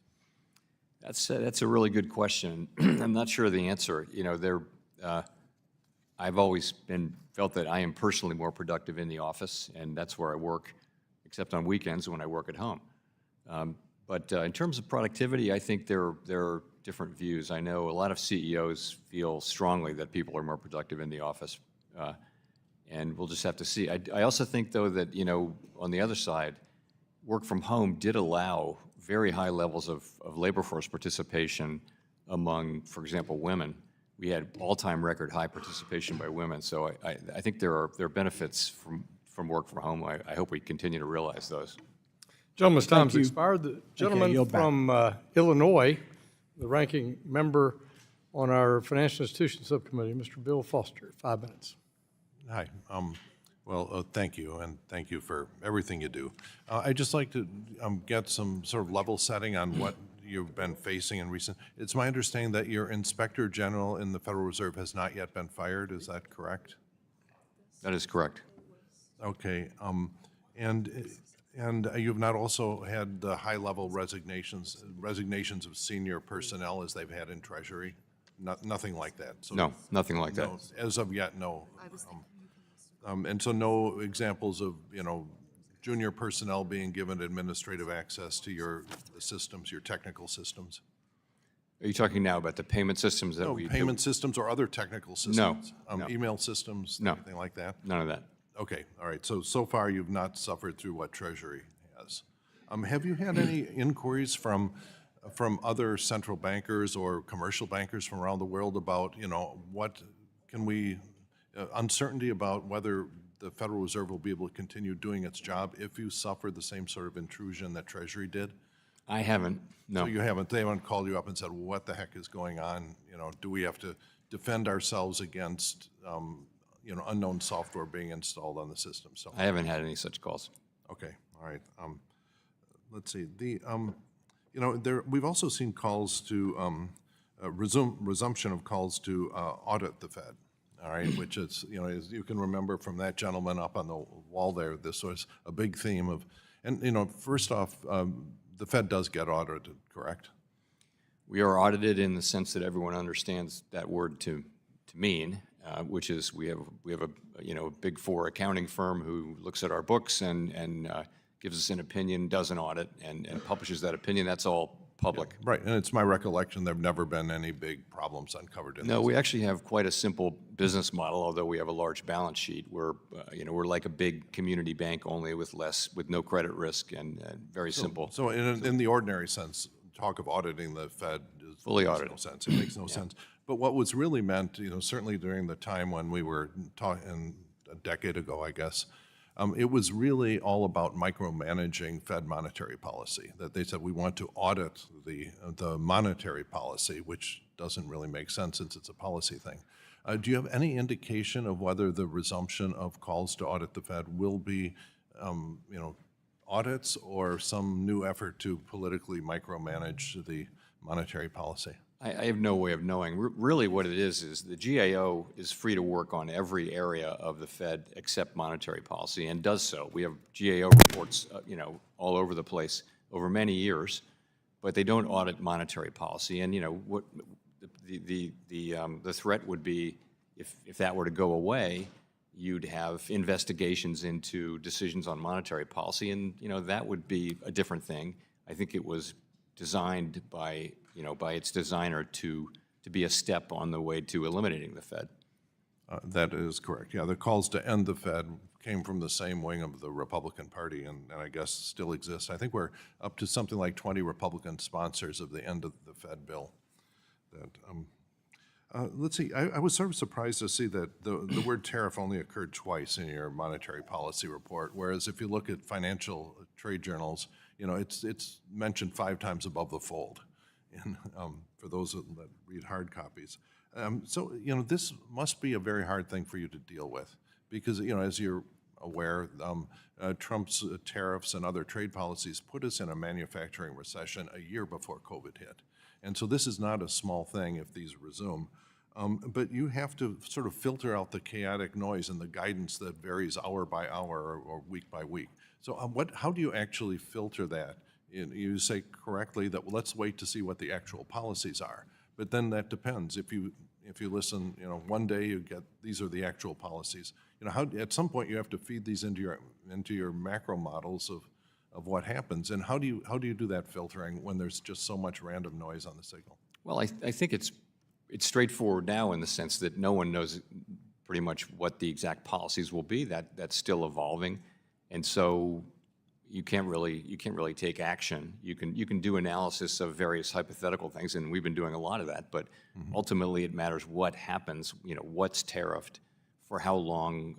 Are there substitutes? There are many questions that will have to be answered, and even then, the question will be how much of that will transfer to the consumer. As you know, that can fall on the exporter, the importer, the retailer, or the consumer. Or in my case, manufacturers are on both ends of this. Yeah. Anyway, So we really just don't. So if that sort of analysis, Gentleman's time has expired. Congress, it would be great. So thank you. The gentleman from South Carolina, Mr. Norman's recognized for 5 minutes.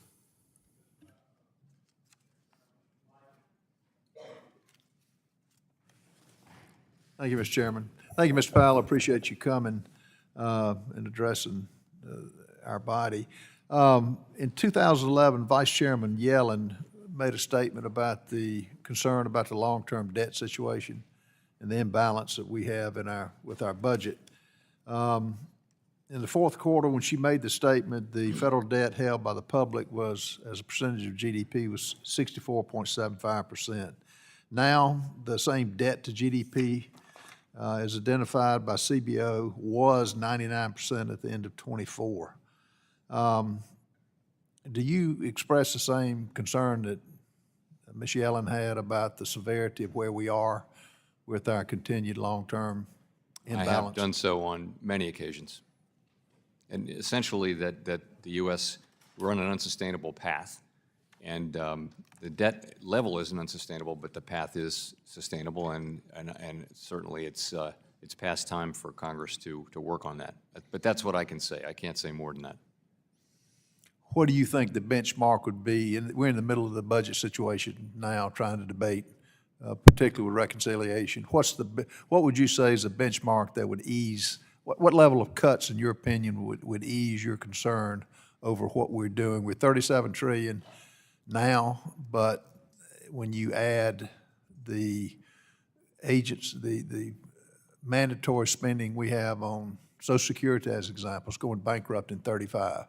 Highway Trust Fund running an imbalance. What level do you think will give you, I guess, some assurance that we're going to get our house in order? So I don't have a specific number. It wouldn't be appropriate, but I will say this. In having looked at this, the successful programs to get back on the right track, they tend to make progress over a long period of time. And in other words, you've got to get to a place where the economy is growing faster than the debt, and then you need to stay on that path for 20 years. This is not the kind of thing where we can fix it overnight. We just need to be making progress. And right now, we're running very large deficits at a time of full employment. So we need to start moving. You're either making progress or you're not. Right now, we're not. So the key thing is to just, is for it to become a big issue, and then people work together. The things that need to be done are things that can only be done on a bipartisan basis. Only. These are the things that need to be dealt with, cannot be dealt with by one political party. I'll leave you with that. It's going to be a tall order. It is. To get bipartisan. The order only grows. It gets taller every year. Yeah, it does.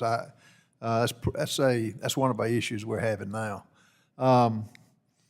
The level of growth, you think, with what President Trump is doing with giving Americans confidence with the Dose Commission, which is giving Americans hope that we we're seeing things that are being spent of the taxpayers' dollars that we never imagined that we couldn't get to. Now he's exposing that. What level of growth do you think, with the confidence growing under Trump, that we will be able to reach this year and the years after? Because the 20 years you're talking about, we've got to have a pretty solid, it can't be, it's got to be, would you say, 1.8, 2% growth of GDP? For a long time, people thought that U.S. potential growth was a little bit below 2%. I think we've had we've had 5 years of good productivity growth, and we hope that'll continue. If that does continue, then it might be 2 or 2.25. If you're talking about long-term budget assumptions, though, I'd be conservative and say 2%. You think that's doable? 2%, yes. On another note, the stress tests that banks run and that public has been given information on everything but how that stress test relates to them.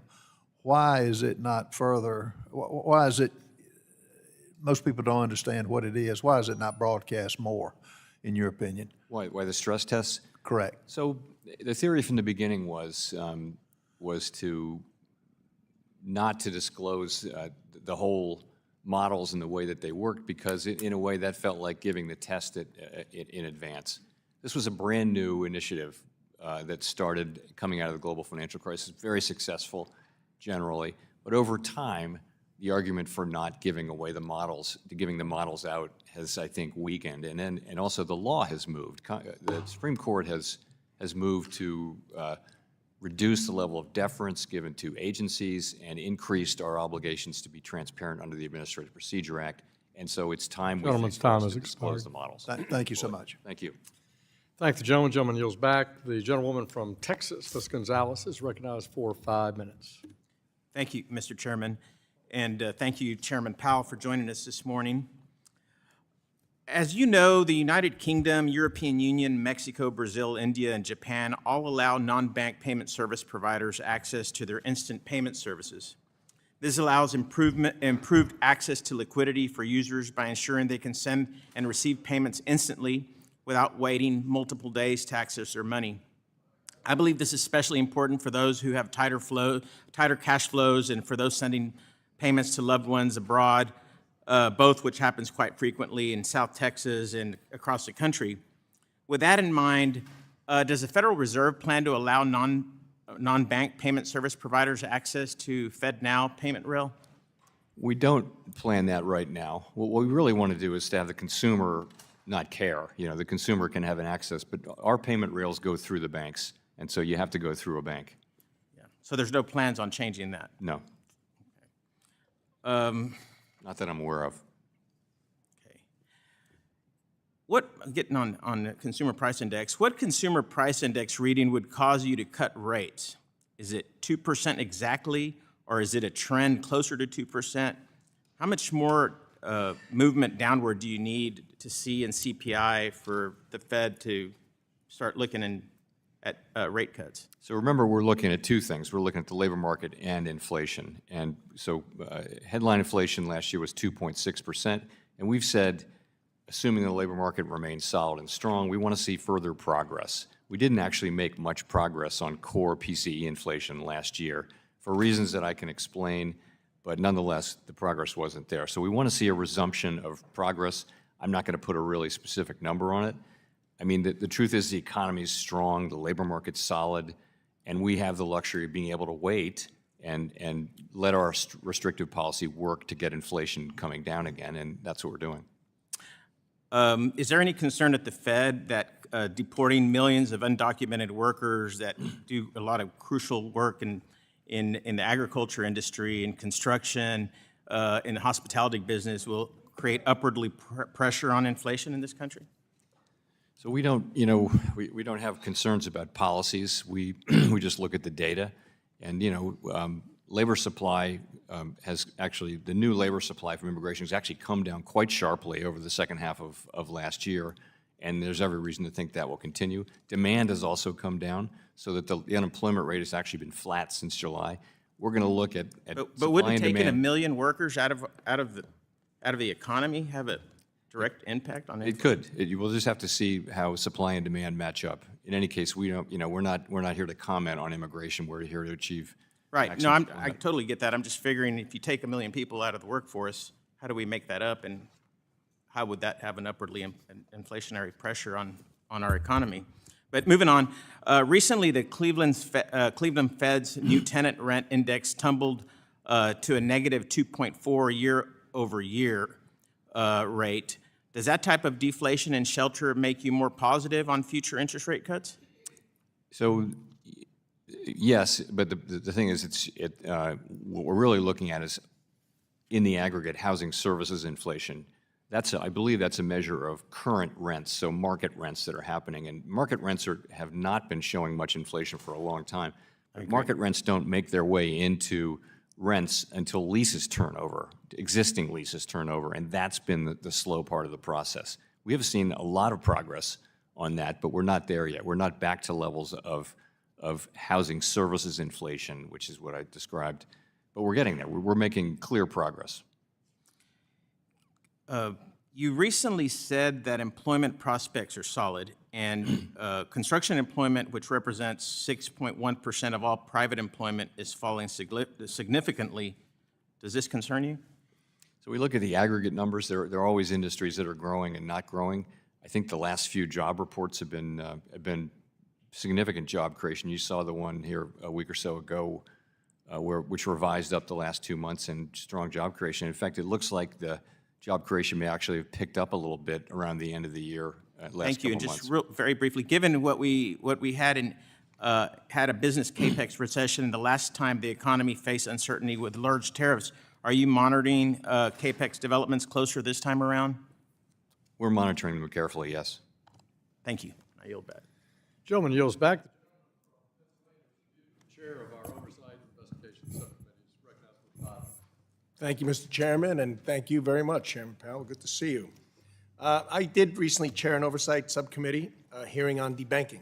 During our hearing, we revealed evidence that the FDIC directly pressured banks to debank crypto. What do you think of that situation? So it's, I think we're all struck at the number of complaints and the breadth of them, and want to understand. We want to take a fresh look at this area. It's not something we're not telling banks that they can't bank certain people from certain institutions, anything like that. Nonetheless, we're hearing these things, and I take at least some of it is real. So we need to understand it and stop it from happening, because if you look at what the banks are saying, they're really saying that a lot of this is that the enforcement of anti-money laundering is so tough that at any sign, any flag at all that gets raised, they just cut people off, and they can't explain. So that may be part of it, but I think we need to do some work, get to the bottom of it, and address this. Thanks, Chairman. There were hundreds of letters, by the way, that were pretty clear that banks should avoid doing business with crypto companies. No such pause letters, as they're referred to, or communications of this coming from the Fed? Not that I'm aware of. No, it's not been our policy. Our banks are doing business with crypto companies, and they're doing crypto inside the bank. Some of them are. We've been a little bit careful with it, but I really don't think we've been telling people they can't do it. I think a lot of people, including us, would appreciate you doing a careful review of that. The banking industry itself is concerned that there's no vice chair of supervision to provide clarity on multiple issues, from Basel III to Reg II and debanking. Do you expect to have an acting vice chair of supervision? When do you expect to have an acting vice chair? We don't have. We need to have a confirmed vice chair if we're going to have a vice chair.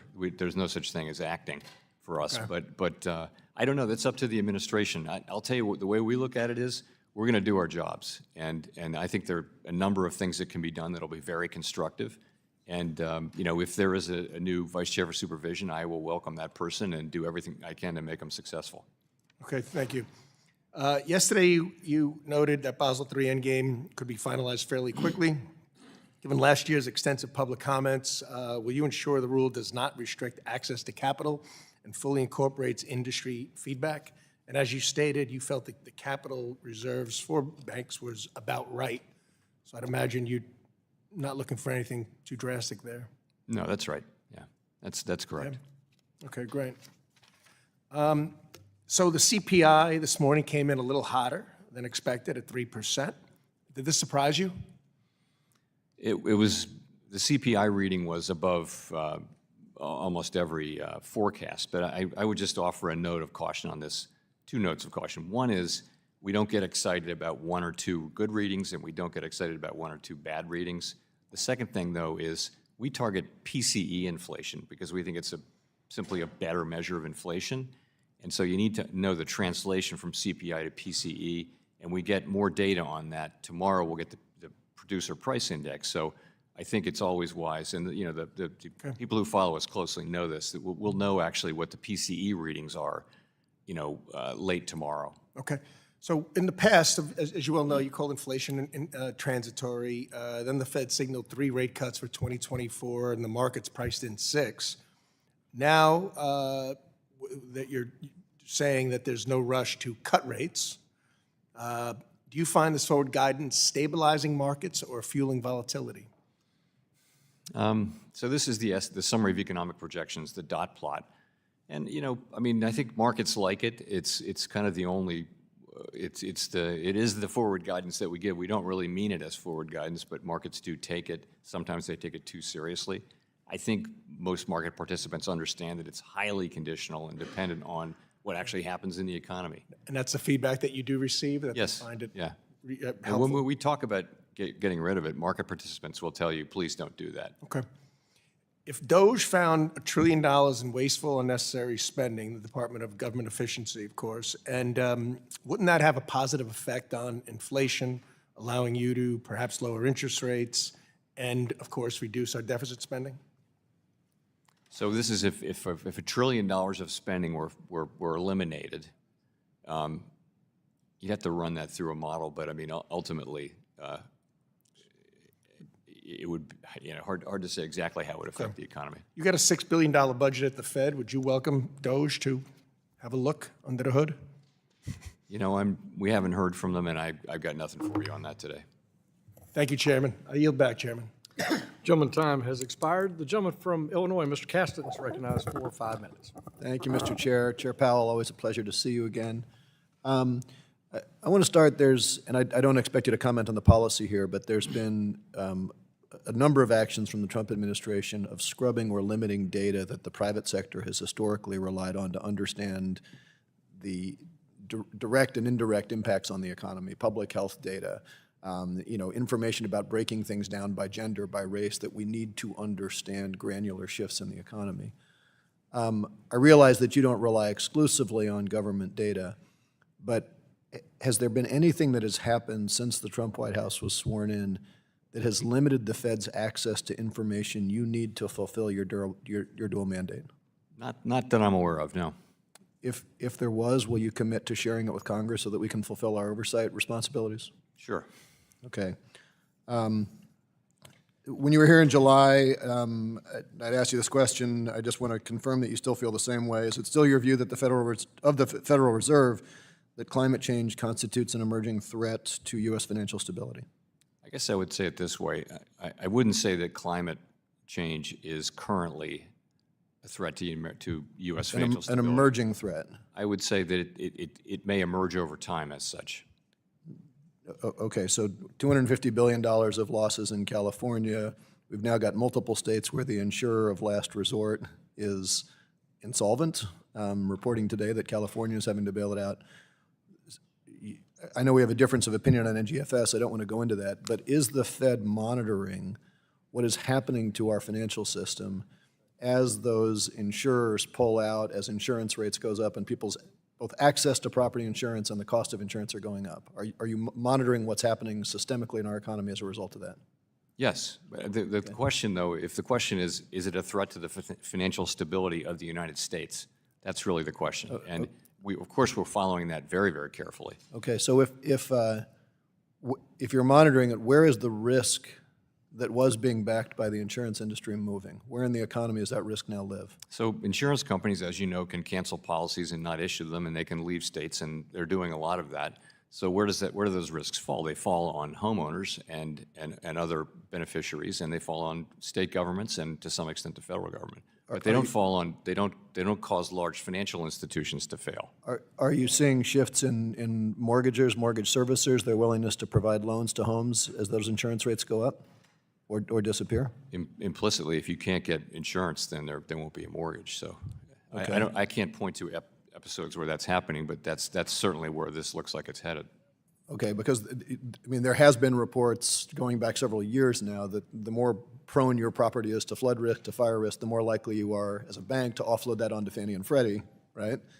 We've seen that data happening. So that then raises the question of, and this is maybe just purely academic and wonky, if you own a set of cash flows and you want to sell them to me, and we both have full information, I'm only going to buy them from you at an accretive value to you to the extent that I have a lower cost of money than you do, right? Just, I mean, sort of like Econ 101, right? So if we own Fannie and Freddie right now because they're in receivership and they are throwing off a string of cash flows to the Treasury, setting aside the nuances of how the CBO scores all these sorts of things, isn't the sale of Fannie and Freddie on the assumption that the buyer and seller have perfect information, the same information on both sides of that transaction, if that's accretive to the American taxpayer, doesn't that implicitly assume that we have to sell to somebody with a lower cost of capital than we do? That's I followed your logic there. Yeah. Okay, and that would only not be true to the extent, I suppose, either that the buyer violates every rule I had in my M&A career of paying for upside, as they say, or that the buyer lacked information that the seller had, right? Fair. Okay. So what I'd like to understand from you is, does that create a conflict of interest for the United States government? Because if we have if we have information about climate change being scrubbed from our data sets, and we have a White House that would like to sell Fannie and Freddie, are we committed to efficient markets that depend on accurate, transparent information, or are we committed to making a quick buck, in which case we might want people not to be uninformed? Is the Fed committed to transparent markets, I guess, is the first question, and then the second one, do you feel that conflict? I think we're getting a little away from our mandate at the Fed. I mean, the idea of privatization is to get this off the balance sheet of the Fed and get private capital backing it up. And sure, and there would be good reasons for that, but if that is coming at the expense of value to the American taxpayer, we need to be transparent about that. Right, but we have private sector banks. You know, we could make all credit could be made cheaper if offered by the central yield back government, right? Gentleman yields back. The gentleman from South Carolina, Mr. Timmons, is recognized for 5 minutes. Thank you, Mr. Chairman, and thank you to Chair Powell for joining us today. Yesterday, in an exchange with Senator Warren on stress testing, you said that the Fed is having to change their approach, quote, because the ground has shifted very substantially in administrative law, end quote. And while, yes, the ground has certainly shifted since last year, I'm slightly confused because after reading up on the banking industry's lawsuit against the Fed, I do not see a direct connection between their case and the loss of Chevron deference. Their case seems to center on the Fed not complying with the long-established process laid out by the Administrative Procedures Act, and while some at the Fed may not classify stress tests as a rulemaking, when they require banks to alter their capital levels, they have the effect of rulemaking. So, Chair Powell, I'm hoping you can clear this up for me.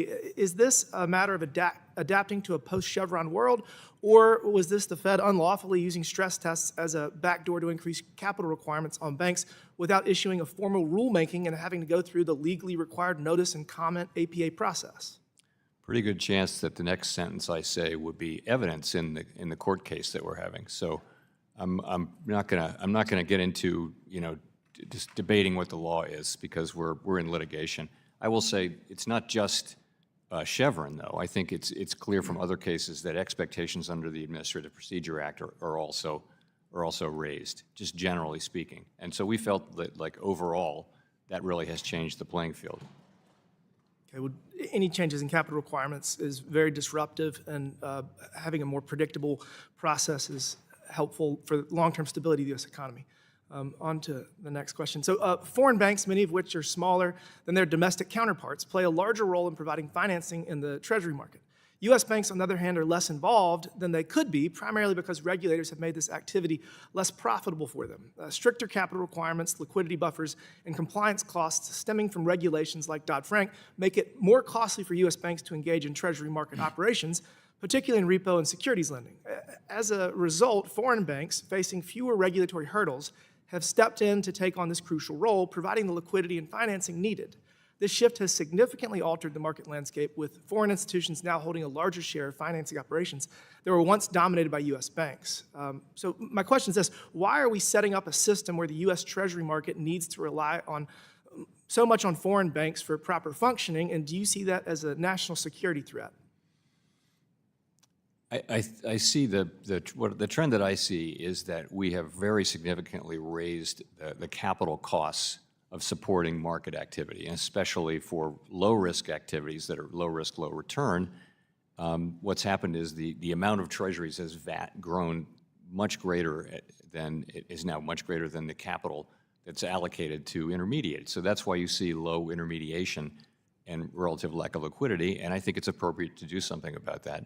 And that's something that we'll be looking at, is to reduce the enhanced supplemental leverage ratio to account for that. This is something that we proposed before, which I think is intended to increase liquidity in the capital markets for banks subject to it. Thank you for that. I want to end on a positive note. I want to discuss the optimism among the American public. Small business optimism experienced its largest increase in 40 years following President Trump's recent election, with continued positive momentum in the months since. This surge reflects growing confidence in the economy, spurred by expectations of favorable policies and reduced regulatory burdens for small businesses. The index is not only well above its 50-year average, but also reached its highest point in December since late 2018. This shift has caught the attention of many across the economic landscape. Back home in South Carolina, I frequently speak with small business owners who are enthusiastic about the future and eager to help their businesses thrive under the new administration. So my question is this: how do you see this significant jump in optimism translating into tangible outcomes in terms of investment, hiring, and overall growth for small businesses? So we know that sentiment really matters. It's really hard to model it, but you do think about it when you're thinking about your forecast. You think about optimism and that kind of thing, because that's what supports investment. All the investments that companies make, they have to have on some level optimism that it's worth shelling out this money to do what it is they're doing. So it's a key part of how economies work. And given the potential for increased investment, are there specific policy adjustments or economic factors that you're watching closely to ensure that this optimism leads to sustainable growth in the long term? Best thing we can do is achieve price stability and also full employment, maximum employment, and then create a stable environment where businesses and households can not worry about inflation, and we have steady, sustainable growth. And as one of the millions of Americans about to get a mortgage, interest rates going down would be helpful. Thank you, Mr. Chair. I yield back. Gentleman yields back. The gentlewoman from Massachusetts, Ms. Presley, is recognized for 5 minutes. Chairman Powell, we're at an inflection point, and we need leaders who are courageous enough to speak truth and who are committed to helping every person who calls this country home. There are many who wrongfully justify Trump's presidency and the lawless work of DOJ as good for the economy. Well, Chairman Powell, you actually know something about the economy. The Federal Reserve has a dual mandate, maximizing employment and stabilizing prices. And it is clear to me that Donald Trump and Elon Musk's actions are impeding your work. The threats of tariffs against our allies are not helping the Fed do its job, nor will they help people across our country. The Boston Federal Reserve put out a report last week which estimated tariffs would be inflationary and raise prices. Chair, I ask unanimous consent to enter into the record the report titled "The Impact of Tariffs on Inflation." Additionally, Donald Trump has threatened mass deportations. He seeks to terrorize immigrant communities and separate families, claiming it will help the economy. I don't think so. And neither does the Peterson Institute for International Economics, who estimated that employment would drop 7%. Chair, I ask unanimous consent to enter into the record the report titled "Mass Deportations Would Harm the U.S. Economy." Without objection. Now, Chairman Powell, I want the Federal Reserve to be successful. So if Elon Musk and his Doge bros were to walk into the Federal Reserve, intimidate staff, access classified data, and take control of the agency, the same way they did USAID and the Consumer Financial Protection Bureau, would that help or hurt our economy? We don't have that happening. I'm not going to speculate. Well, on your own website, it says, quote, "The Federal Reserve is accountable to the public and the U.S. Congress," unquote.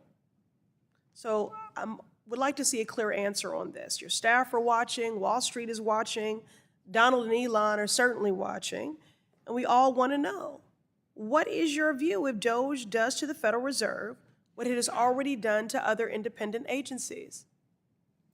What we're going to do at the Fed is keep our heads down and keep working, wait to see what new policies emerge, and try to make a thoughtful, sensible set of policies on our part once we understand the implications of those. Right. If Elon Musk or anyone from Doge attempts to access the Federal Reserve's private data, will you immediately alert the members of this committee? Sure. Thank you. This is as clear to me as night and day. Donald Trump and Elon Musk are not trying to help working class people. They're trying to help themselves. They want the Fed to be a tool that helps the rich get richer, banks get bigger, and regulations disappear altogether. But that is not your mandate. The Fed must maintain its independence and integrity. Put the interests of the public before Elon Musk. The world's richest man does not care about the price of eggs. He doesn't have to when he has already bought the presidency. I yield back. The gentlewoman yields back. The gentlewoman from California, Ms. Kemp, recognized for 5 minutes. Thank you, Chairman Hill. And Chairman Powell, thank you for joining us today. And I want to commend you again for ignoring the outside noise and staying true to Fed's dual mandate. Chairman Powell, it seems the advent of artificial intelligence and other emerging technologies has helped the United States increase productivity when compared to other countries around the world. That makes our country more competitive and envy of economic growth. So do you believe that this boom in productivity is sustainable in the long term? And if so, how does that increase in productivity affect your models to forecast inflation, therefore monetary policy? We have had a boom in productivity. It is most welcome. And of course, it would be great if it were sustained. I think if you look at the candidates that try to explain it, some of them are kind of one-time things, and some of them could be more sustained. You mentioned technology and AI. To the extent that's part of it, that could be a sustainable increase in the rate of growth and productivity. To the extent it was more about job reallocation, people switching jobs coming out of the pandemic, that's kind of a one-time thing. Also, we had a wave of startups, a wave of early stage companies, startups. That also tends to be linked to productivity. That too could just be a one-time increase in productivity. Literally, no one has the record of being able to successfully forecast productivity for very long. But again, it's going to depend on many things, and as long as we have this increased productivity, it's most welcome and important. Thank you. Over the past decade, we've seen Fed intervene with more regular frequency to maintain the orderly functioning of the U.S. Treasury market much more than decades before. It seemed like the private sector was able to manage this without too much Fed intervention pre-financial crisis, and a long-standing and growing bipartisan consensus that the SLR and other regulations may be causing this. If so, what do you think the solution is to reduce the need for frequent Fed intervention? So I do think we need to work on Treasury market structure, and part of that answer can be, and I think will be, reducing the calibration of the supplemental leverage ratio, as you mentioned. That's something that I have long supported, and for the reason that, the quantity of treasuries has grown really significantly, and the capital allocated to intermediating trades in treasuries has not, in fact, has shrunk. So we need a liquid treasury market, and this is one of the things that we can and should do is to reduce the calibration of that measure. Thank you. I want to go back to March 2023 in response to the fallout of Silicon Valley Bank. It is my understanding that the Fed is analyzing ways to create a more efficient process for financial institutions to access the discount window.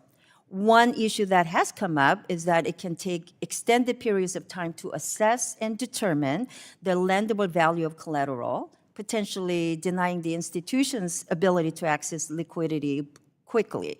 Is the Fed looking at ways to streamline the process to assess and determine the value of collateral at discount window? We are looking at, so there are sort of impediments to the efficiency of the discount window. And those are things we can work on and we're working hard on. There's also the question of stigma, though, that banks are reluctant to use it because of the so-called stigma of using it. And that is a very hard problem to solve. We're also working on that one. Regarding the fast review of the discount window operations, can you give us an update on what problems the Fed was able to identify, what solutions you're pursuing, and what the estimated timeline is for any action? So the study is ongoing right now, the work's ongoing, but essentially, you touched on some of this. It's inefficient, it's slow, and we need to have collateral, processes that are very quick and very efficient because they need to be quick and efficient in a crisis. So that's part of it. Just general modernization, investing in technology, modernizing the discount window. That's part of it. The harder part is really turning it into something that banks are comfortable using because they feel it's not stigmatized. And we're working on that too. The opening the discount window 24/7 could really help the banks in California, especially the state that I represent, the Southern California that I represent. Thank you. Thank you. Gentlewoman yields back. The gentleman from New York, Mr. Torres, is recognized for 5 minutes. Thank you, Mr. Chair. President Donald Trump has been asserting among the most aggressive and expansive claims of presidential power that we've seen in our nation's history. He's taken the unitary executive theory to new extremes. He's claiming to have the authority to defund whatever agency he wishes, to abolish whatever agency he wishes, and to fire whomever he wishes, even if it means violating an act of Congress. Mr. Chairman, suppose for a moment the president were to ignore the congressional statute that establishes the independence of the Federal Reserve. What economic consequences would result from the Fed losing its independence? I think research over many, many years in many, many jurisdictions shows that some degree of independence is very important in keeping inflation under control. And the connection is obvious. If politicians are going to want to be reelected and things like that, they're not going to be focused on the longer term. We have the mandate to remain separate from all of that, to stay out of all of that, so that we can just focus on, not on election cycles or helping or hurting any political party or politician, but just on serving the public as a whole. That is essential, and it's uniform, I think, across all advanced economy central banks. Much like the Bureau of Fiscal Service, the Federal Reserve has highly sensitive payment systems. President Trump and Secretary Bessent granted Elon Musk and his team of outsiders access to the central payment system of the federal government, a system that is often described as America's checkbook. Would you, as the Federal Reserve Chair, ever grant a team of outsiders access to the Fed's central payment system without sufficient vetting and sufficient security clearance? Well, no, but let's remember, we're the Treasury's fiscal agent. Everything we do is under their direction, and there are Treasury payment systems, and then there's our side of the wall, which is the actual payment to the recipients, and so we control access to that very, very carefully. Right, the Treasury issues the payments, and then you process them. They order us to pay someone, and we just pay. We don't have any. We don't question payments. We just make the payments, and we control access to those payment systems very carefully. And what would be the danger of lightly granting access to the Fed's payment system to outsiders without sufficient vetting? Like, what could go wrong? Well, the reason why we're so careful about it is just, for one thing, the possibility of mistakes and someone coming in and changing the code and things like that. So we have very careful access. Another one is just you open it up to more cyber risk and things like that. So, I mean, I think all, really important computer programming is subject to very, very careful access restrictions, and we're no exception. Right, so you believe, as I do, that granting an insufficiently vetted team of outsiders access to the payment systems of the Treasury or the Fed would radically raise the risk of a cyber breach at the hands of foreign adversaries like China and Russia? So we're talking hypothetically here. I can tell you that is not something that's happened relative to, we can speak to the systems that the Treasury has asked us to operate on their behalf, and that has not happened in those systems.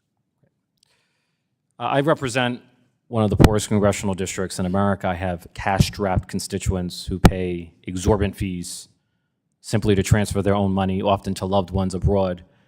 Access to FedWire could play a role in radically reducing the cost of remittances and payments for the lowest income Americans. What is your position on expanding FedWire access for the purpose of reducing? Are a subject of a lot of work in the international sphere, and I think we all understand it's important to lower the costs and the risks of those. The commercial real estate, do you feel that continues to be a ticking time bomb within the financial system? What's your sense of? I wouldn't say that. So we've been saying, and I think it's still true, that this is a problem that's been with us and it's going to be with us for a while. If I can say something modestly constructive, it doesn't seem to be getting worse. Okay.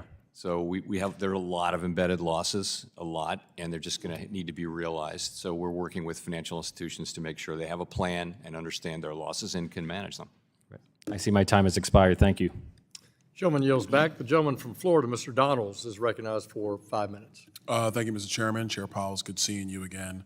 I want to start with just a broad-based conversation. I know the Fed has been making adjustments to the Fed funds rate over the last several months, and what we've noticed is there's not been a lot of, although there's been movement on short-term rates, there really has been minimal impact on, in my view, intermediate to long-term rates.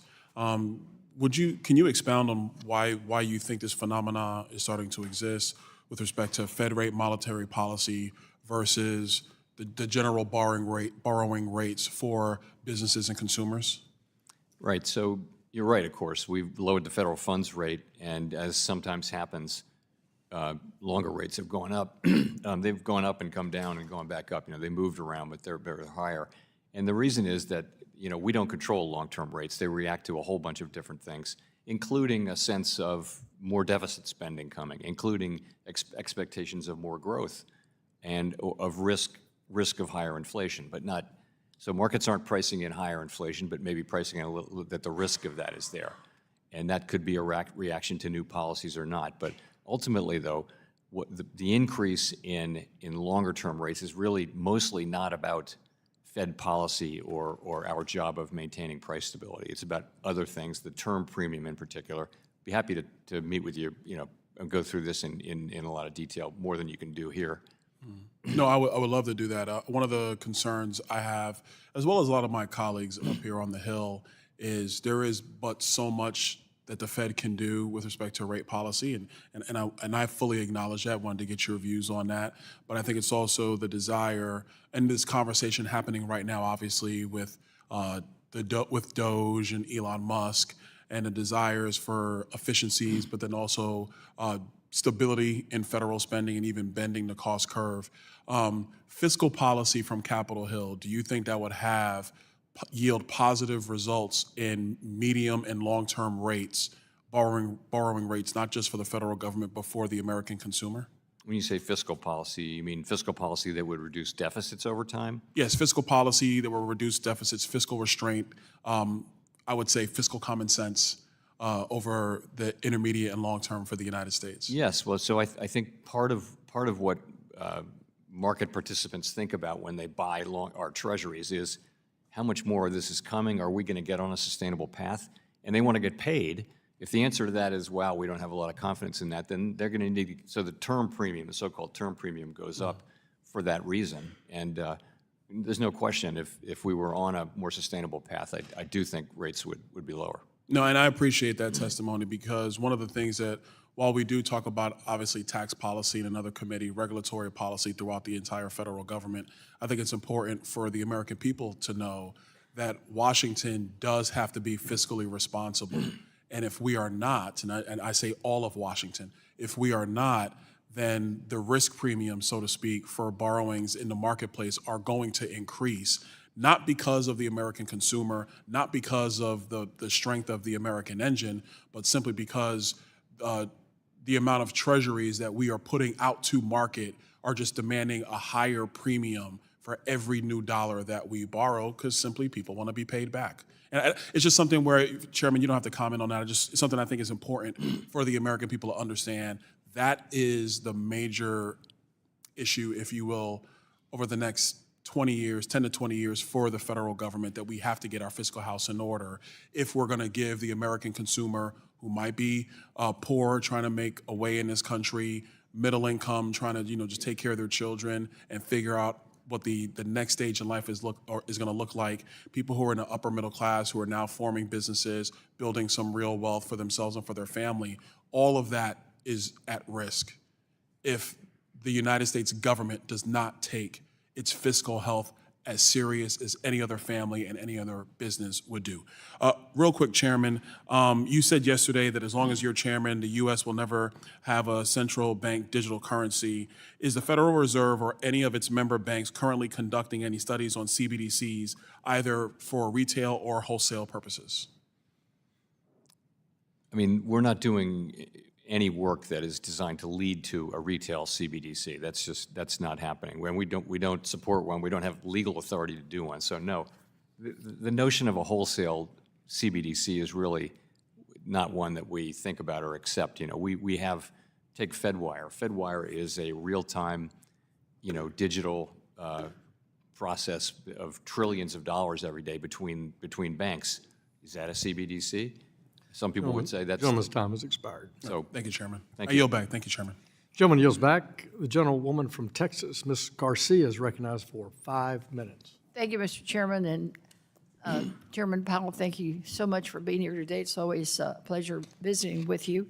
I'm going to talk about a topic that both Congressman Gonzalez and Representative Preston brought up, which is something that's, I think, does impact our federal economy, but I know certainly does impact my district in Texas. I'm really concerned about President Trump's mass deportations efforts and their impact on your dual mandate. I believe the last time you were in front of this committee, I asked you about the impact immigration had on monetary policy, given last year's Congressional Budget Office estimates. As a reminder, the report estimated that the labor force in 2033 will be larger by 5.2 million people, largely due to the immigration surge.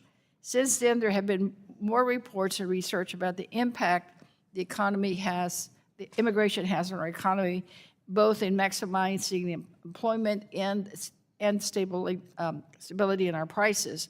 For example, immigrants are fulfilling lower paying and oftentimes dangerous jobs more frequently than U.S.-born workers. They earn more money, pay taxes, invest back in our economy through everyday goods and services, and help create even more jobs. A study done by the National Academies of Science, Engineering, and Medicine found that foreign-born workers, or as some people say, immigrants, pay $237,000 more in taxes over their lifetime than they receive in benefits. Let me say it again, $237,000 more. So these mass deportations will have a massive impact on both our economy and workforce, leading to a drop in production and spending. We're already seeing some of that in my district. Chairman Powell, I recognize that the Federal Reserve does not weigh in on policy, and so before you say that in your response, I already know that. However, immigrants' impact on our economy does impact both the unemployment and prices, as Representative Gonzalez detailed in terms of some of the work that they do. Does the Federal Reserve account for immigrants in its interest rate decisions? Indirectly, yes. So we're looking at the labor market, and part of what drives growth in the labor market is population growth, and part of what drives population growth is immigration. So sure, it can matter, and sometimes it matters a lot. Right. And do you look at the consumer price index in terms of the immigrants as consumers? And if they're afraid to go out because they may get deported, they're buying less? That's what I'm hearing from businesses in my district. I think things like that would show up in the aggregate data, but we don't single out any particular group for that. Okay. So can you quickly list some of your Federal Reserve responsibilities, and do you have capacity to assume the role of being our consumer watchdog as the president now is focused on getting rid of the Consumer Financial Protection Bureau? So before Dodd-Frank, the OCC, the FDIC, and the Fed all conducted consumer exams and enforcement for the banks that they regulate and supervise. So for us, it's state member banks, and for the FDIC, state non-member banks, for the OCC, national banks. Dodd-Frank took all banks over $10 billion in assets away just for purposes of consumer examinations and enforcement, gave them to the CFPB. Statutorily, you could give that back to us or not, but it's certainly possible to restate the old order, but that would have to be something. No, I realize you've also said that your team will be there to get the job done. You've got your nose to the grind. We sent a bunch of people over to CFPB. We would need those people back. We don't have the people now who could take that over. They moved many people from the Fed and the OCC and the FDIC. So there would have to be a reallocation of resources. Yes. Okay. All right. So sounds like you're obviously willing to do it, and we may have to convince the president to make that reallocation of resources. So thank you for that. And Mr. Chairman, now I'd like to ask for unanimous consent to submit for the record 3 articles. One, the Brookings, the labor market impact on deportations, and the other, the Federal Reserve Bank of Dallas, migration to Texas, fills critical gaps in workforce, and the second one on unprecedented immigration surge boosts job growth. Without objection. And I yield back with 2 seconds. Joe, one yields back. Last member to question the chairman today will be the gentleman from New York, the vice chairman of the Subcommittee on Capital Markets, Mr. Garbarino, and you're now recognized for 5 minutes. Thank you, Mr. Chairman. Chairman Powell, it's good to see you again. After the last open market committee meeting, you said that the labor market conditions remain solid, unemployment has stabilized, and conditions in the labor market are balanced. This comes on the heels of a jobs report this past Friday that indicated the economy added 140,000 jobs during the month of January. Yet, when you peel back this data and look at recent employment data for the smallest of small businesses, the mom and pop shops, so firms without, not with 100 employees like those included in the jobs report, you see that small businesses are actually consistently losing jobs. In fact, the latest Intuit QuickBooks Small Business Index showed that employment for U.S. small businesses with 1 to 9 employees decreased by 42,000 jobs compared to January. Last month, in my home state of New York, small business employment decreased by 0.33%, and revenue decreased by 0.62%, which is a decrease of $350 per small business on average. Do you believe that we are seeing the same economic and business trends between companies with fewer than 10 employees and larger companies? I guess not. No, I mean, I think it's always the case that there are differences between sectors and size companies and all that, and we're really left with looking at the aggregate numbers. Do you take into account the current macroeconomic trends of the smallest of the small businesses when setting policies? We do. You do? Yeah. I mean, well, for one thing, we read the same data you do.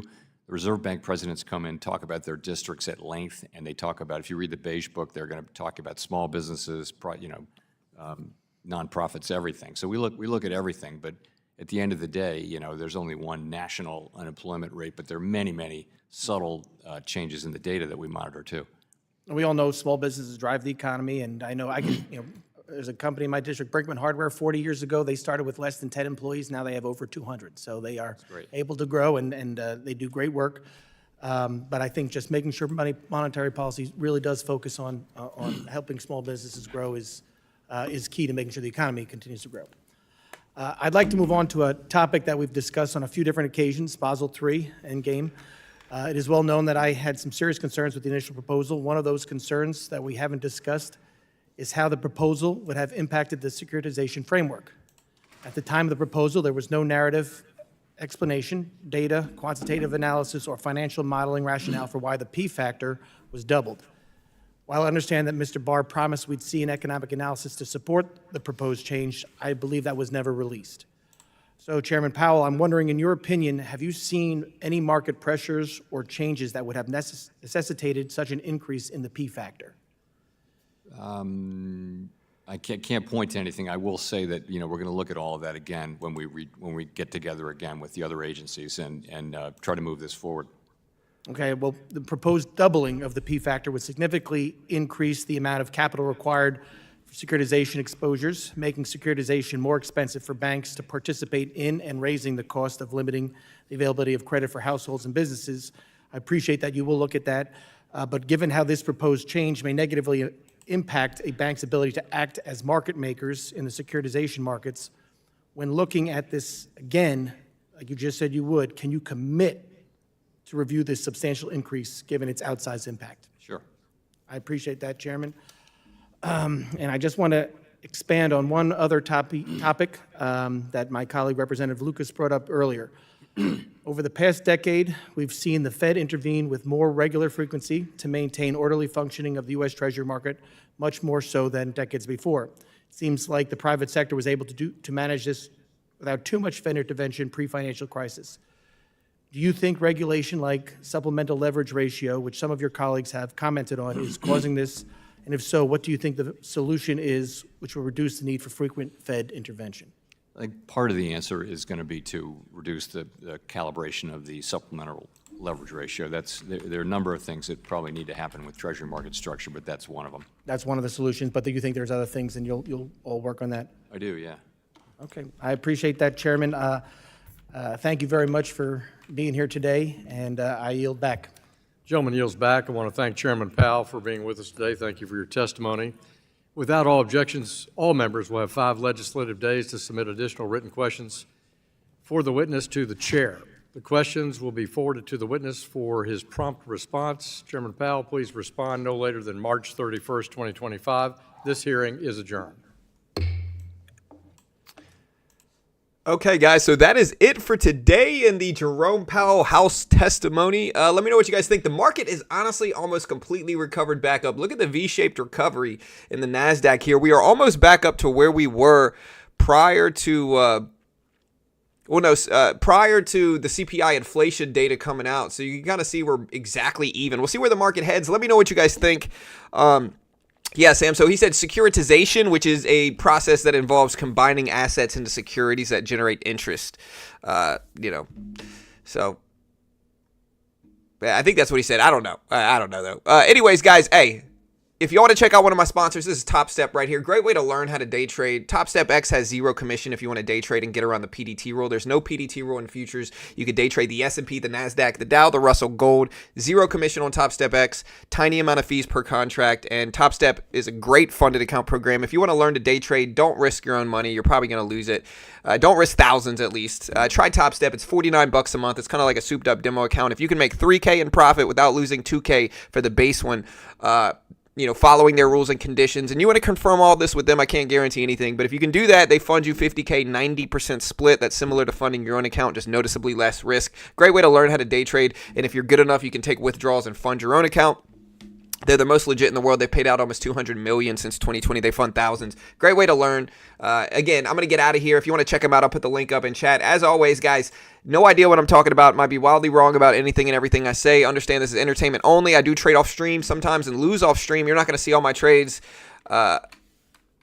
There's the link if you want to check it out. And yeah, y'all be good. Have a great day. Understand CFTC 4.41 hypothetical or simulated performance have limitations, guys. Now, tomorrow, we are moving on to PPI inflation data. So this is just the first side of inflation data, right? There's always CPI and then PPI, or sometimes PPI comes first. PPI is business inflation, the producer price index. Business inflation, it drops tomorrow at 8:30, same time as always. If you want to see what that looks like tomorrow, join the stream. Subscribe, hit the notification bell. I love you all. We're almost to 156,000 subscribers. Last few days, we've grown by thousands of subscribers, guys. So, hey, thank you so much. I appreciate the love, as always. We got retail sales later this week. We got PPI inflation data. And, yeah, we'll see how that goes. Good luck. I love you all. You have a great day.